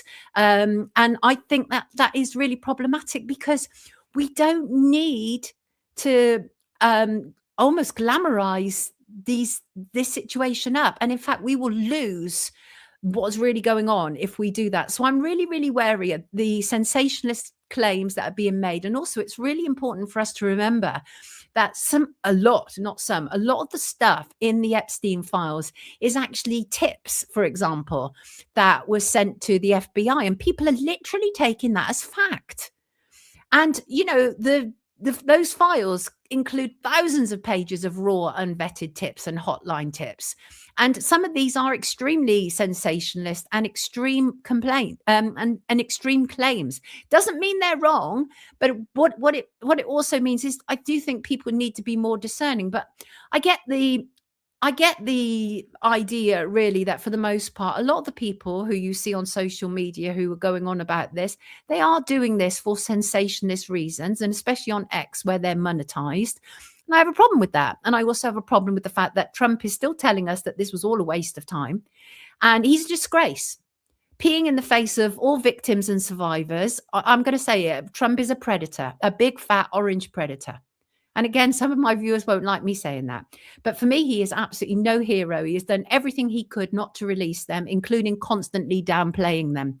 He was forced to release these files after calling them a hoax, remember? After attacking journalists in the Oval Office for even questioning it. He only partially released them when he did. He redacted names of many of the people in it. And it's really problematic. And again, I see cult-like behavior. But I think that with the web and with Gmail, I think that's really going to be helpful, because it enables you to more freely move around the Epstein files. And it becomes quite clear that the story is about more than trafficking. And that is not to minimize the trafficking in any way. What they've done to children and young people is horrendous, absolutely outrageous. But it tells us so much about how the world has been functioning for the last few decades, because these people are in tremendous positions of power and are pulling the strings.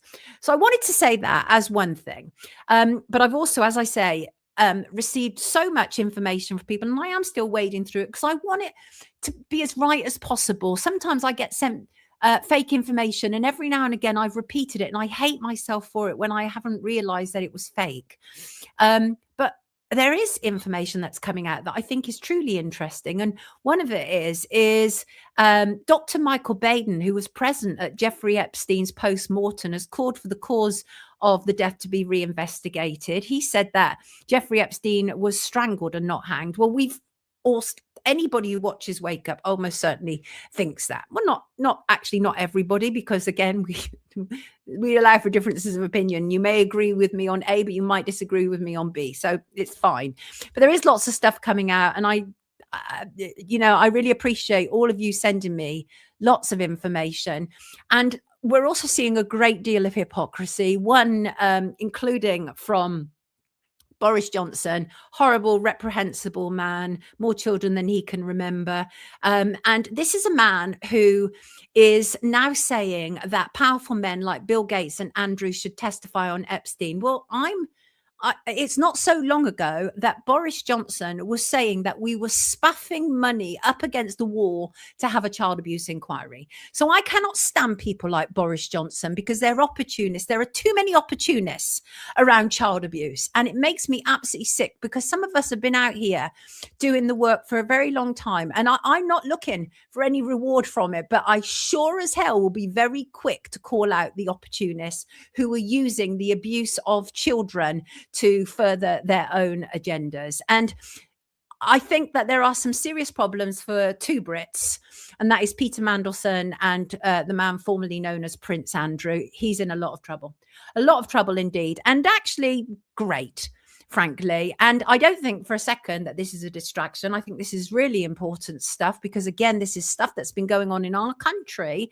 and it is highly likely that both these men will be facing significant criminal charges. And the reason I say that is, first of all, Andrew was appointed as a trade envoy in 2001. It was backed by Peter Mandelson.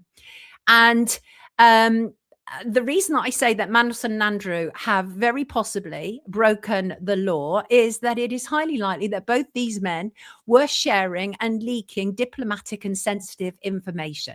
And it would appear so on the evidence. Well, you can't do that. That's a criminal offence. No wonder they busted Mandelson's house last week. And what is happening with Andrew? Because there's so much here that is criminal. First of all, allegedly, of course, there's misconduct in public office.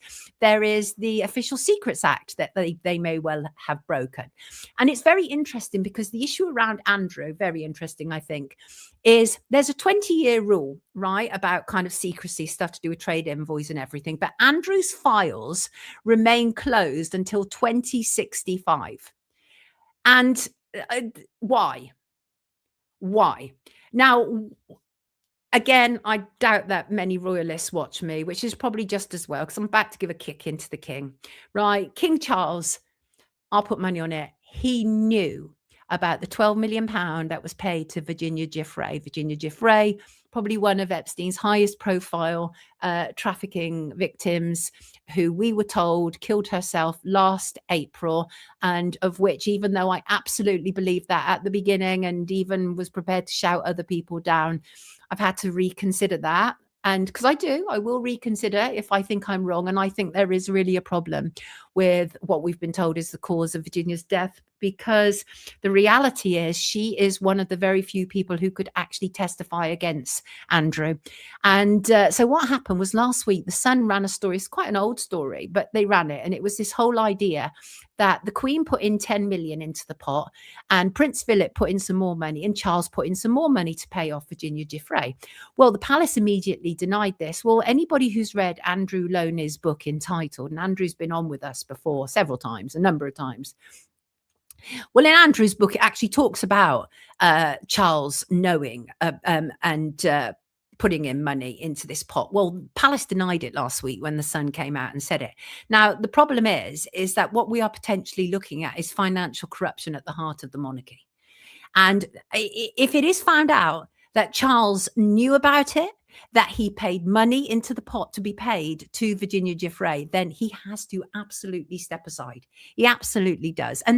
But this also involves the whole family. I doubt for a second that William and Kate didn't know about any of this. I doubt it. But I think we need to be very clear what that money was. That money that was paid to Virginia Giuffre was hush money.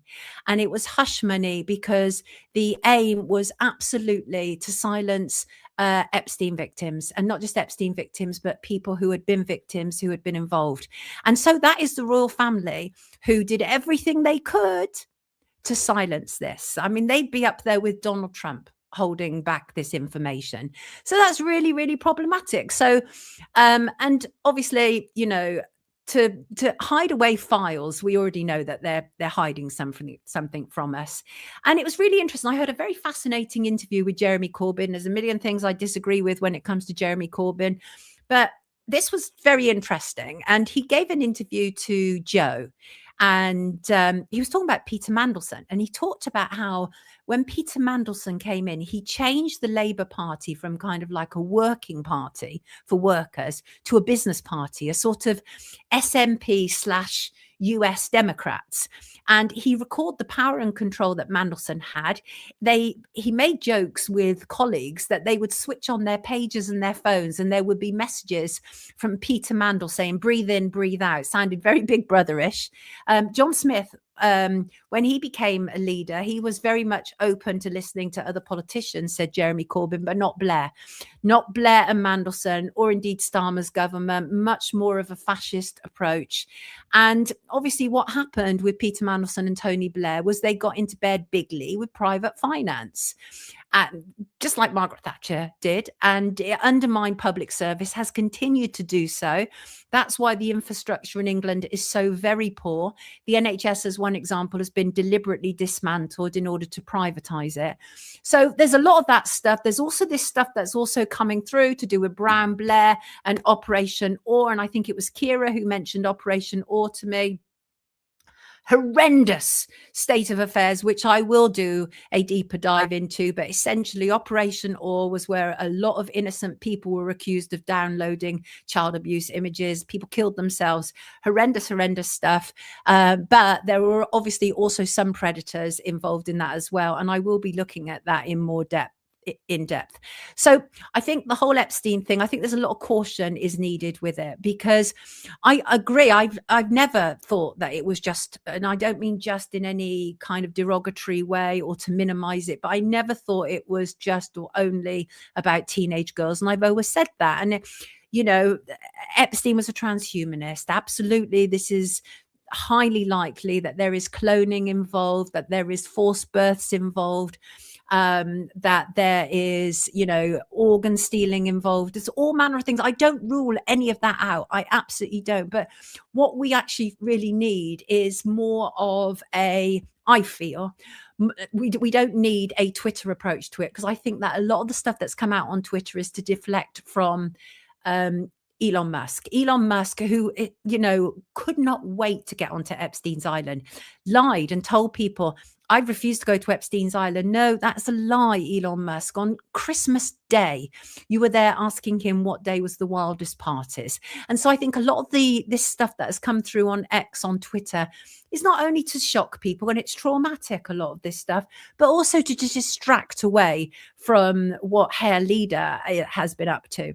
So I just want to say that. And tell me what your thoughts are about what's going on with the Epstein files. Kenneth said, Alex said it's so much worse. And you know what, Alex, it probably is. That's the thing.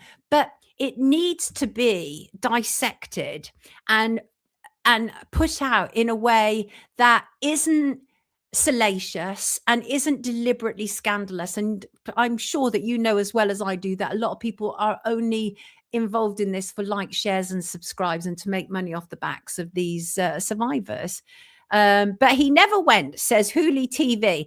And see, this is the interesting thing, because you're defending Elon Musk, aren't you? But Elon Musk is not an innocent in all of this.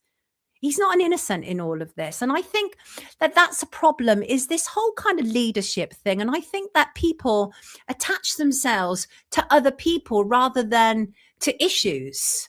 So that's all I'm saying. But yeah, I think Elon Musk has been distracting and deflecting, actually. That's what I think.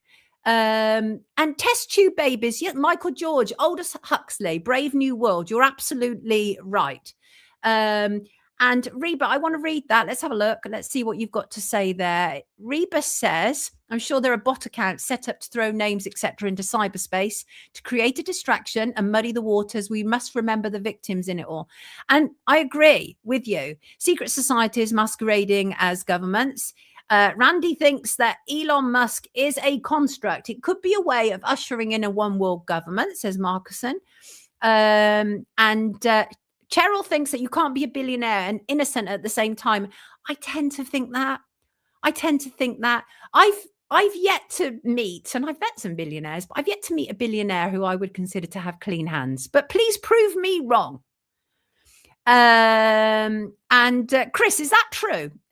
Is that true? Epstein didn't want Elon on his island because privately he thought Elon was an idiot. I don't know if that's true.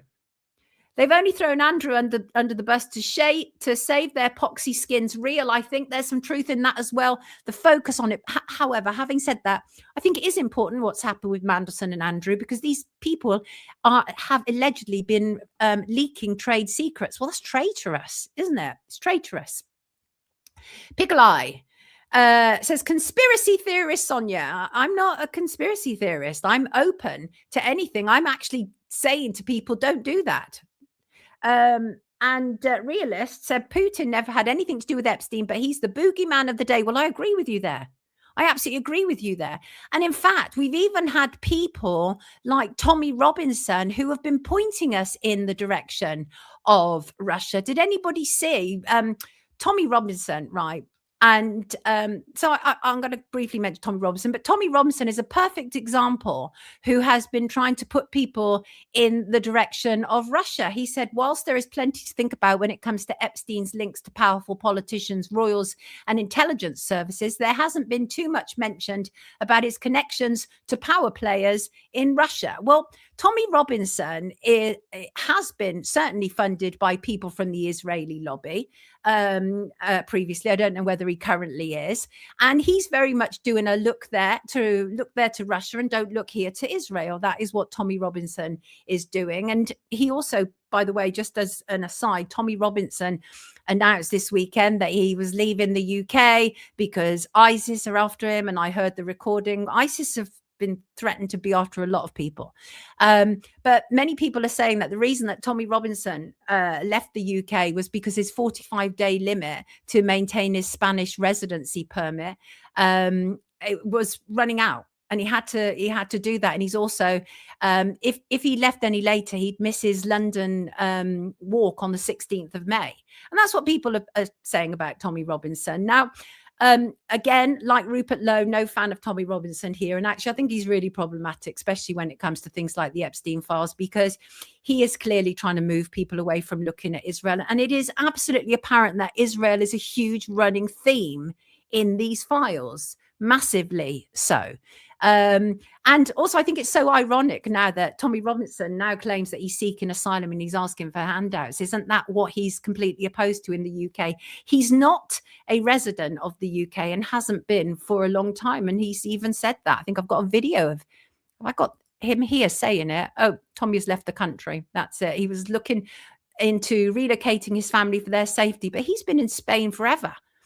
And then if he was so scared, why would he then, I think he arrived at Alicante airport, and then he uploaded images of him in his home. It's very weird. It's very, very weird. So that's kind of my thoughts on that. And, you know, I think the whole Epstein thing is very interesting. I think the way that people are reacting to it in the UK is very interesting. I think people are clearly showing their agendas. And I think that in itself is really problematic. Pickles thinks that Putin is the last remaining non-deviant in power. But again, people could say that was very cultish thinking. I mean, I'm interested in the truth. I'm sure people out there are. And like everybody, sometimes I get it wrong and sometimes I get it absolutely right. And a lot of the time with this kind of stuff, when it comes to child abuse, I've got it right, sadly. I'm not proud of that. I wish I had got it very, very, very wrong. But I tell you what I am absolutely sick of, and that is people like Elon Musk, people like Tommy Robinson, who they are doing everything they can to create problems in my country. My country. They kind of come in, they throw a stick of dynamite, they're fire starters, and then they piss off back to some far-flung destination to leave the rest of us to pick up the mess. And I absolutely think that Tommy Robinson is one of those. And I heard a new word over the weekend that I think absolutely applies to Tommy Robinson. And I just want to be clear here, and that is I have friends, people I love who support Tommy Robinson. And we have lots of discussions about this, but I'm not one of them. And so my new word is diktim. And that is people who behave like a dick, but when they're caught, they then behave like a victim. So to me, Tommy Robinson is a diktim. And that's what I think about that. Tommy the chicken, says Drumstick. He just buggers off. he just buggers off. He comes in, gets some money, gets people to support him, creates a lot of division. And people are like, oh, it's because he was uniting the kingdom. Tommy Robinson is not capable of uniting the cul-de-sac. He's the most divisive individual around. There is absolutely no way that people on either side or any side will support him, other than people who support him, like Elon Musk, like people who support Donald Trump, like people who support Rupert Lowe. And that's not the kind of stuff that I'm into. Not at all. Not at all. I think those people are more problematic to society than they are good. That's my take on it. But I have no bias around here. And so when people need to be called out, they need to be called out. And I'm going to call out this person right now while having to be very careful because it's still a live case. His name is Liron Velleman. Anybody heard of him? Liron Velleman was part of the campaign group Hope Not Hate. They are far left. Absolutely. He'd given evidence to Parliament during the drafting of the Online Safety Act. Let me just find an image of him. And he's, here he is. Because we should always know who we're talking about when it comes to things like this. But I'm politically homeless, by the way, if people don't already know that about me. So I will call out anybody if they need to be called out. I don't care what side of the political aisle they're on. Here he is. And he is married. And he resigned as Labour councillor for Barnet in April last year with no explanation, and he deleted all his social media accounts. He also resigned from his role at the Community Trade Union. He's a father of one. He was also a senior organiser in the Jewish Labour movement, a group affiliated with Labour, advising on how to combat anti-Semitism in the party, and a decoy caught him. And what happened was Liron Velleman was caught by a decoy police officer posing as a 13-year-old girl in a Metropolitan Police sting operation. And he's been in court. He sent naked photos to the decoy officer, thinking it's a 13-year-old girl, asked whether she was at home alone, wanted to see her in her school uniform. And we are talking explicit imagery he sent to a 13-year-old girl. And he sent images of himself bare-chested and in his boxer shorts, and a live video of him exposing himself. This is a Hope Not Hate man involved with giving evidence and information for the Online Safety Act, and which we've often called the online harms. And we were told it was to protect children. Bloody ha. We were told that act was to protect children. Anyway, Highbury Court magistrates decided that her sentencing powers of up to 12 months in prison were insufficient and has sent the case to Crown Court. The judge said this is a very serious offence, and also an offence which has aggravating features in the persistent communication over a period of time. The sentencing will take place on a date to be set at Harrow Crown Court. Velleman was released on conditional bail and ordered not to associate with anyone under 18, including his own child. So there you go. You can clearly see I'm not interested in bias. I just want to get people who are wrong uns, right? That's all I'm interested in.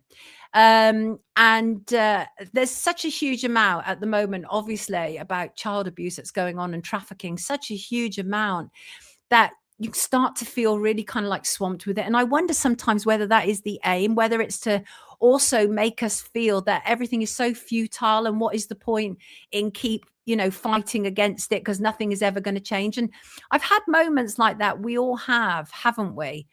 But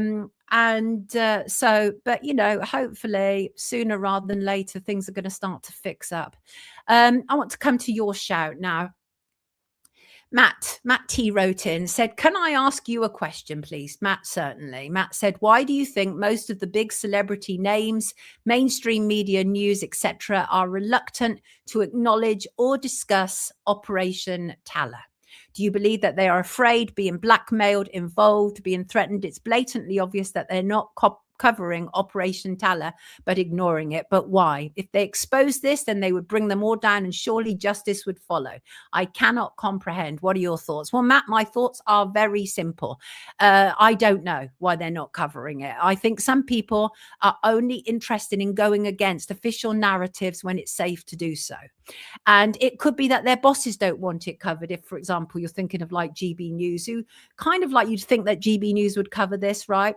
And it could be that people do not think that it tells the story that the Operation Talla people think it does.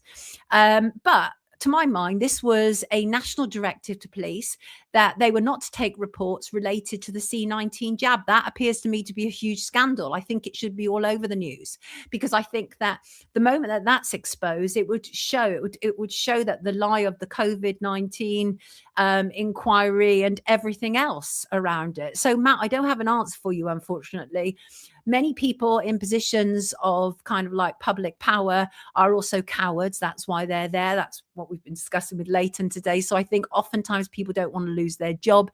They don't want to go against. If their bosses have said, no, don't do this, then they won't. Remember when Nigel Farage, that great hero, when he'd said about C-19 jabs, when he was asked about covering it, and he was like, it's an old story.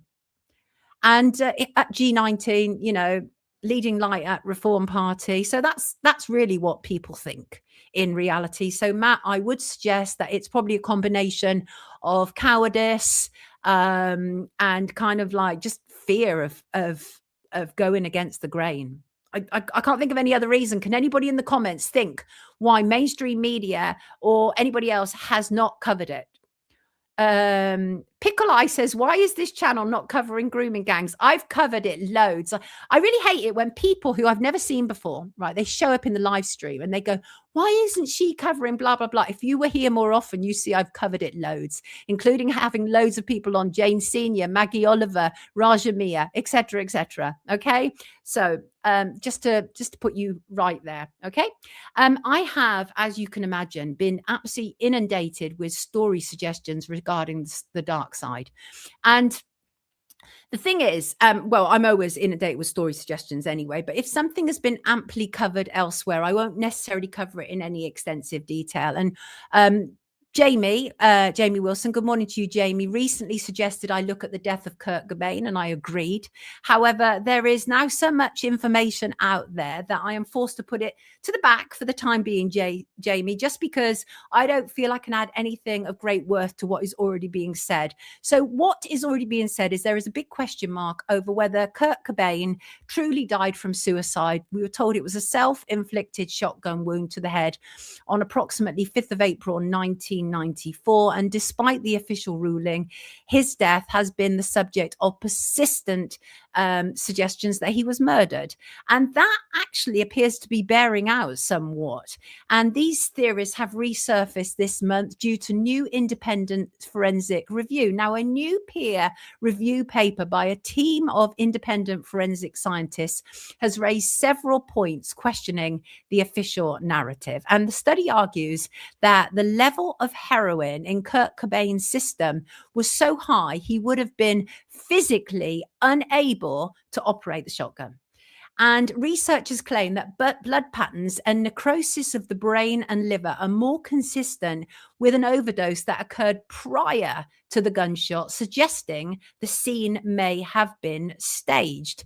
And then there's the note. Some experts allege that the final lines of Cobain's note appears to be in a different style of handwriting from the rest of the text. So it is highly possible. There was also, for example, a private investigator who was hired by Kurt Cobain's wife, Courtney Love, in 1994, and he became one of the most prominent skeptics that Kurt Cobain had taken his own life, arguing that the case was filled with lies and inconsistencies. People also point to the reported lack of legible fingerprints on the shotgun shells or the pen used for the note. And there are some close to him who have expressed doubts, but generally, by and large, it would appear that his family tend to go along with the narrative that he shot himself. I don't know. But all I know is that I don't have anything to add to that beyond what the peer-reviewed paper has done. And so I won't. And just to say thank you so much to your response rather to my Lucy Letby review. Thank you so much. Thank you to everybody. Huge volume of response from medics, former and current. And one of the things that I was uncertain about, this was to do with the Lucy Letby Netflix documentary. And one of the things I was uncertain about was this whole issue of handover sheets. And what people have pointed out, let me just read some of the things. First of all, hello to Ian. Ian has been a fantastic source of information on this. I think it was Ian in the first place who said to me, Sonia, there's something wrong with the conviction of Lucy Letby. Please look into it. I think that was correct. And if I've got that wrong, please forgive me if you were the first person to say that to me. But Ian wrote in saying, regarding Lucy's handover sheets, the nurses at the Countess of Chester Hospital used to get their uniforms washed by the hospital laundry, but in cost-cutting measures, this was stopped. It meant nurses like Lucy would have to take their uniforms home to wash them, and therefore bits of paper and handover sheets they had put in their uniform pockets and forgotten about would end up being taken home. I think there were about 254 or 257 or so handover sheets found. Of these, only about 17 related to the babies she was charged with harming. If she knew the police were onto her, why didn't she destroy anything that could be seen as incriminating? Now, I think that is an excellent point, because she did know that the police were investigating this, because she even wrote to the police and wondered when they were going to get round to interviewing her. So I think that is actually an excellent point. Why didn't she just destroy it? Because it would be incriminating. And Ian goes on to say she knew she was innocent and knew she had nothing to hide. The handover sheets, like the Facebook searches, are very flimsy circumstantial evidence cobbled together to build a case against her. And that has been the general consensus. Loads of great comments. One from Jamie saying, please read this about handover sheets. It shows just how much Cheshire police are lying. This is taken from Ben Meyer's defense closing. And it was about the keep box shown in Netflix, which contained 5 handover sheets not related to the case. Jamie goes on to talk about the 250 which relate to the case. And Cheshire Police and prosecution have never claimed the 236 other handover sheets were related to any suspicious events whatsoever. Goes on to talk about Ben Meyer's, well, frankly, I think, appalling defense of Lucy Letby and why it was such a failure. And it talks, you know, I think the other thing that I've got from this, and I've been contacted by a lot of nurses and healthcare workers who say we take handover sheets home all the time. All the time. Do you, Frangleberry? I think there's something in the thought that she may be autistic or on the spectrum. Yeah, I think that's possible. And let me be clear, when I was saying she's on the spectrum, I don't mean that that she's not compassionate, that you're not compassionate if you're autistic. It's just that some of her responses were quite flat. And so I wondered whether that was the case. But I'm quite satisfied with that. And also to Cheryl, thank you for sending me info on Dr. Dowie Evans. I remember now I've actually covered this. And I covered this to do with Will Powell, whose son Robbie died several decades ago as a consequence of medical negligence. And Dr. Dowie Evans was a signature on the sheet. So we actually covered what had been said about Dr. Dowie Evans in terms of child safeguarding and more. And that is available on my YouTube channel. So Cheryl, have a look at it. See if I've answered what it was that you were sharing with me. And if I haven't, then I'm more than happy to do that again. I also think it's interesting that the CCRC, the Criminal Cases Review Commission, have released a statement about Lucy Letby's application review and given us an actual timeline and saying that although the preliminary application was received on the 3rd of February 2025, there was still further submissions and expert reports which were received on the 21st of January 2026. And they have reassured the public that a review of Miss Letby's convictions is underway. I want you to mark this spot. I believe that they are going to refer it back to the Court of Appeal, and I believe the Court of Appeal are going to overturn this as an unsafe conviction. I believe that. I believe that's what's going to happen. And I think there's something in that as well, Pickles, about babies and the Epstein files. Absolutely. And yes, I have. It's all gone wrong. I have watched the William Sasha Riley interview. I've talked about that before. Again, it's really difficult, isn't it? Because we don't, you know, it's like, I actually think he's legit. I think he's legit, but he's obviously taking a huge backlash as well from people who are like, this is all made up. Because I think we're bombarded with so much now. I don't want us to get to a point when we all become so fatigued by it all. Yes, I think that's possible, Kira, that they will use Lucy Letby's case to bring in jury-less courts. I think so. Real thinks no way she's staying where she is. Fair enough. Fair enough. But I actually think that the police in this, terrible, appalling stuff. And just to say, you seem very much, I think I might have just referred to this, but I just want to refer to this again. You seem to very much enjoy the dark side videos that I'm doing. I will do more. Not sure about this week. I was planning on doing an investigation into the con that is kind of corporate charities. But what I hadn't taken account of is the sheer volume of information that people would supply me with when it comes to charities. Because I asked you, what do you consider with evidence to be kind of con charities? And right up there is Red Cross. I mean, I'm quite shocked at the sheer volume of people who are like, you must include Red Cross. And some people have given me very, very, very good evidence indeed. So I will endeavor to do that this week. But if not, I may well do another dark side. Loads of suggestions from you, David Williams, David Attenborough. So many great suggestions. So many. Yes, Bob, taking away speech and trial by journey are really, really bad signs. Ghetto. You're referring to a Wu-Tang song, Cream, Cash Rules Everything Around Me. What's that, Billy? Get in contact with Professor Dolores Carroll. She's a leading scientist. Absolutely. Oxfam. Outrageous stuff. I thought Red Cross was a goodie. Kira, didn't we all? Didn't we all? And so just say thank you so much for all your lovely, lovely comments. I very much appreciate it. I'm constantly refining and honing what I do, trying to make it as best as I possibly can. And a shout out to Daniel, said, just stumbled across your channel. Me and old Gaffer in the Catskill Mountains of New York. Love it. Could listen to you all day. Keep poking these inflated posers in the eye. You are very welcome. Very welcome indeed. And I just appreciate everything. Oh, Sarah, Crook. They don't call it Crook for no reason, right? Or Crook, as I like to call it. That's on there. Cancer Research UK is on my list. So I will endeavor to do that by Friday, but the sheer volume of research, it involves more research than me just picking an individual and showing you the dark side of them, put it that way. Loads of love to you too, Vanessa. And you're welcome, Bob. Absolutely. Welcome to you all. And just to say, we also talked about Bill's letter last week to do with John Henden. And remember, Bill was trying to buy John Henden's book on eBay, and then they were asking him to donate to Mermaids charity. Awful, awful charity that have created terribly confused children and pushes the mutilation of children. Terrible, terrible stuff.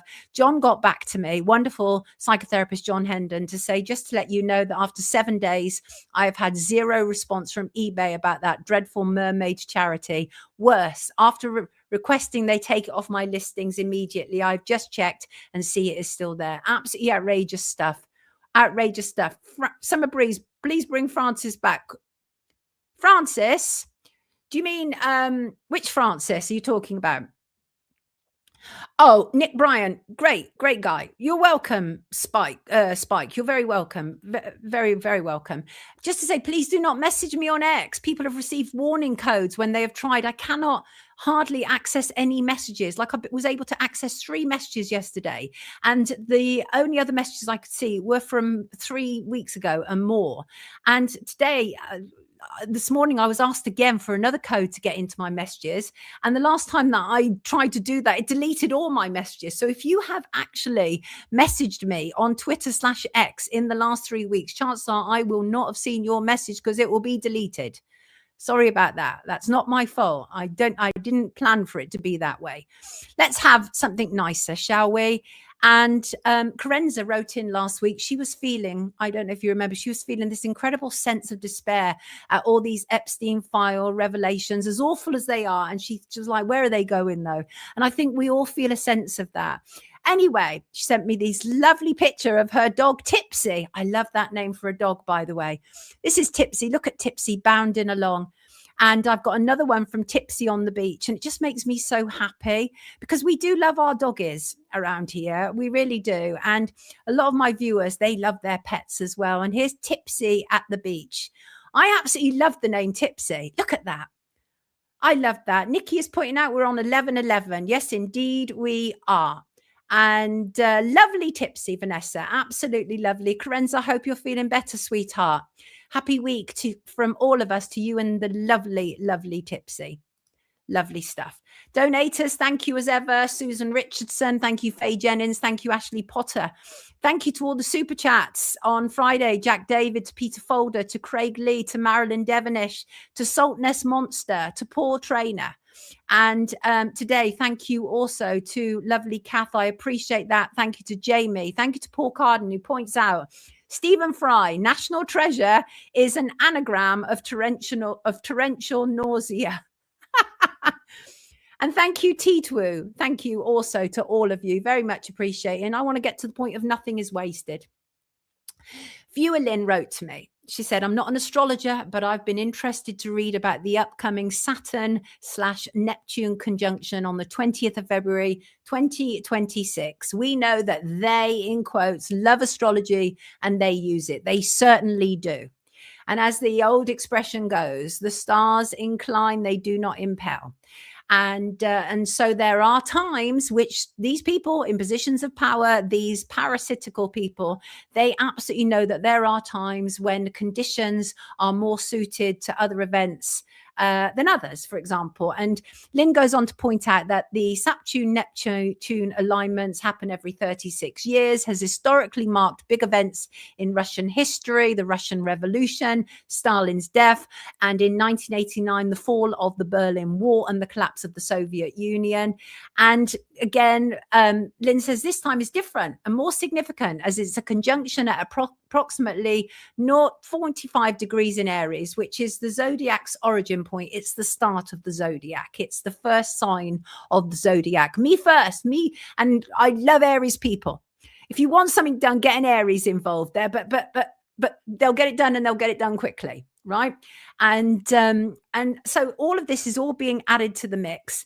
And Lynn goes on to point out that added to the intensity just 3 days earlier, so on Wednesday, is a annual solar eclipse, a ring of fire in the sign of Aquarius. It's a powerful catalyst said to be ushering in accelerated change, unexpected surprises, breakthroughs in technology, and a radical break from outdated patterns. Well, Saturn ruling the eclipse is already in early Aries, building directly towards the conjunction. And all of this is really powerful stuff when you add it also to the fact that it is the Chinese New Year, the Lunar New Year. And as someone who has, as an amateur, only as an amateur, I'm not a professional astrologer, but only as an amateur, I have studied astrology for at least quarter of a century. I love it. And what I absolutely know is Lynn is spot on right. And I'm so glad that she wrote into me. And because I didn't even realize that was happening, because I'm not watching astrology as much as I used to. And I didn't even realize what this week is all about. But let me tell you, this is a huge time. This is a massive time for personal ambitions and changes on the world stage. It's a time when the chickens have come home to roost. If you have done good and if you've put in the necessary work, you will be elevated. You will get something back. And with that, I want to talk about this, how nothing is wasted, okay? Because this is a time this week when it all comes together and starts to make some sense. So if you've been walking around in what appears to be a room with the light off, I believe that you may start to get some clarity now. That's what I believe. All those experiences that you didn't know why you had them may start to make some sense. Now, I'm sure there will be people who can come up with a million ways that things are wasted, okay? But I'm talking about kind of like a philosophical approach that I take to my life, and I wanted to share it with you.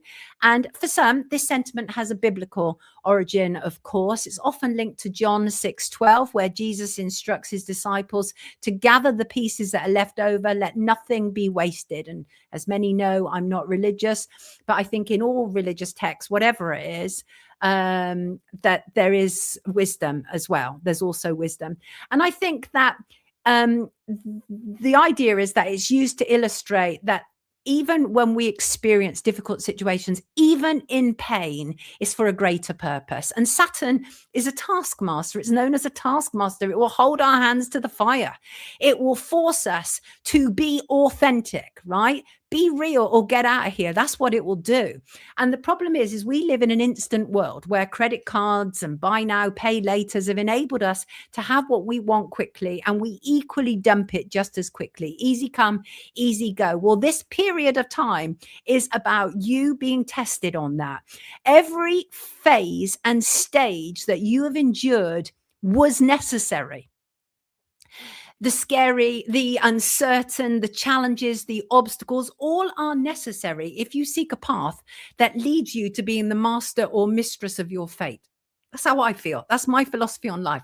That even when difficult things happen to me, and I'm not talking about things like bereavements, because I don't find silver linings in bereavements, obviously, or in grief, but when other things that happen to me that aren't to do with me losing loved ones, but when other things happen to me, I immediately look for silver linings, challenges, obstacles, people attacking me or whatever. I'm like, okay, how can I and what I do benefit from that? So that is very much part of my mind state anyway. And but I'm here to say to you today that if you feel that you've had time wasted or you've been barking at the wrong tree or all of that, every bit of it will mean something. Every bit of it. The process often means learning through pain. And me personally, that's how I've been created. Very raw experiences. Trauma has very much informed me, has enlightened me. And the thing about trauma is it can make or break you. I mean, that's what it can do. And I'm here to say, please let it be making you. I hate the thought that people are broken by traumatic experiences. And there's that old expression, isn't there? And that is, when you're in hell, keep going. Who said that? Was it Churchill? Because even bad people can have great quotes, right? And when it's hard, you still have to do it. That's the point, is that this is a very testing time. So if you actually have an ambition, if you want to realize something, then you have to show up. And if you don't, then that's your answer, right? You don't want it enough. And some people say to me that doing Wake Up primarily on my own is a lot of work. It is, but it's blooming worth it. It really is. Since I launched this in May 2024, I have had an incredible opportunity to take all my thoughts and ideas and put them into this here. Okay, twice a week. I spent 3 decades in mainstream media, and in that, I learned a great deal about rejection. You do. As many stories as I had published, and I had a ton of stories published in mainstream media, I had far more rejections to my ideas. And all of that made me. Not a bit of it was wasted. Not a bit of it was wasted. Not here. And yes, there are platform restrictions on YouTube, but that is what I have to accept for the amount of people that I can reach by being on here. And I just want to point out that I've had a Rumble channel for a couple of years. It has a fraction of viewers that prefer to see me on YouTube, and that's just a reality. So this is currently the best platform for us, even with restrictions, and not a bit of it is wasted. And I work within those rules because that's what makes sense for both me and my viewers, and the work that I seek to convey and keep making sure it goes out onto a bigger platform. And so again, even in restriction, I see that not a bit of it is wasted, because I'll always find a way to say something. If I need to say it, I'll find a way to say it. Right. And I think most people who watch me know that. OK. But what I do know, absolutely, unquestionably, Lynn, dear Lynn, is this is a period about being you, your own authentic self. Don't be an inferior copy of someone else. Be you. If you think you can skip steps, rise without putting in the necessary work, or fail to be individual or creative in your own right, you will not succeed, because it's your own personal journey that counts. Don't look at what someone else is doing and think, I'll do that. No, do what you're supposed to do. Your own personal journey, your own authentic self. And I do believe that the conditions of the time will assist you. And also, when people are being authentic, it's amazing. The universe sort of rises up to greet you and enables you. That's what happens. And that's definitely been my experience, because I couldn't afford to launch Wake Up on my own. I couldn't. So I couldn't. You're very welcome. I give out love and get something back, says Misleading. And thank you, Marcuson. And yeah, so that's just what I wanted to say today. What's that, Victor? Truly, really wanted to hear this today. Did you, Soph? Good. Well, you know, powerful time. Make the most of it. Remember who you are. Remember who you are. They keep wanting us to forget, don't they? They do everything. And I say they, those kind of like the powers that be, they do everything they humanly can to forget, make us forget who we are, what we're capable of. See, I think everybody has a purpose. I do. I don't think that it is some coincidence that we're all here. And while I'm saying that, thank you, of course, to everybody who makes this possible. I truly, truly appreciate you. I appreciate you all. Thank you, Mr. Baz. And I appreciate you, Dark Side Debbie. Dark Side Debbie. Love that. And of course, as ever, I'm going to end on a quote, because that's what I often do around here. And that is, first of all, from me, it's your personal journey that counts. Don't look over at what A, B, and C is doing. Look only at what you're doing. That's what matters, because nobody can be you better than you. Nobody. But a really great quote is from Angie Karen, who wrote, "Every person and experience has contributed to who you have become today. Nothing was wasted." Indeed, it wasn't. Lots of love to you all. And I will see you on Friday. Goodness knows what we'll be covering, but we'll be covering something. Take good care of yourself, people. Lots of love to you. And yeah, see you Friday. Have a great week. Enjoy the conditions of the time. They're in our favor.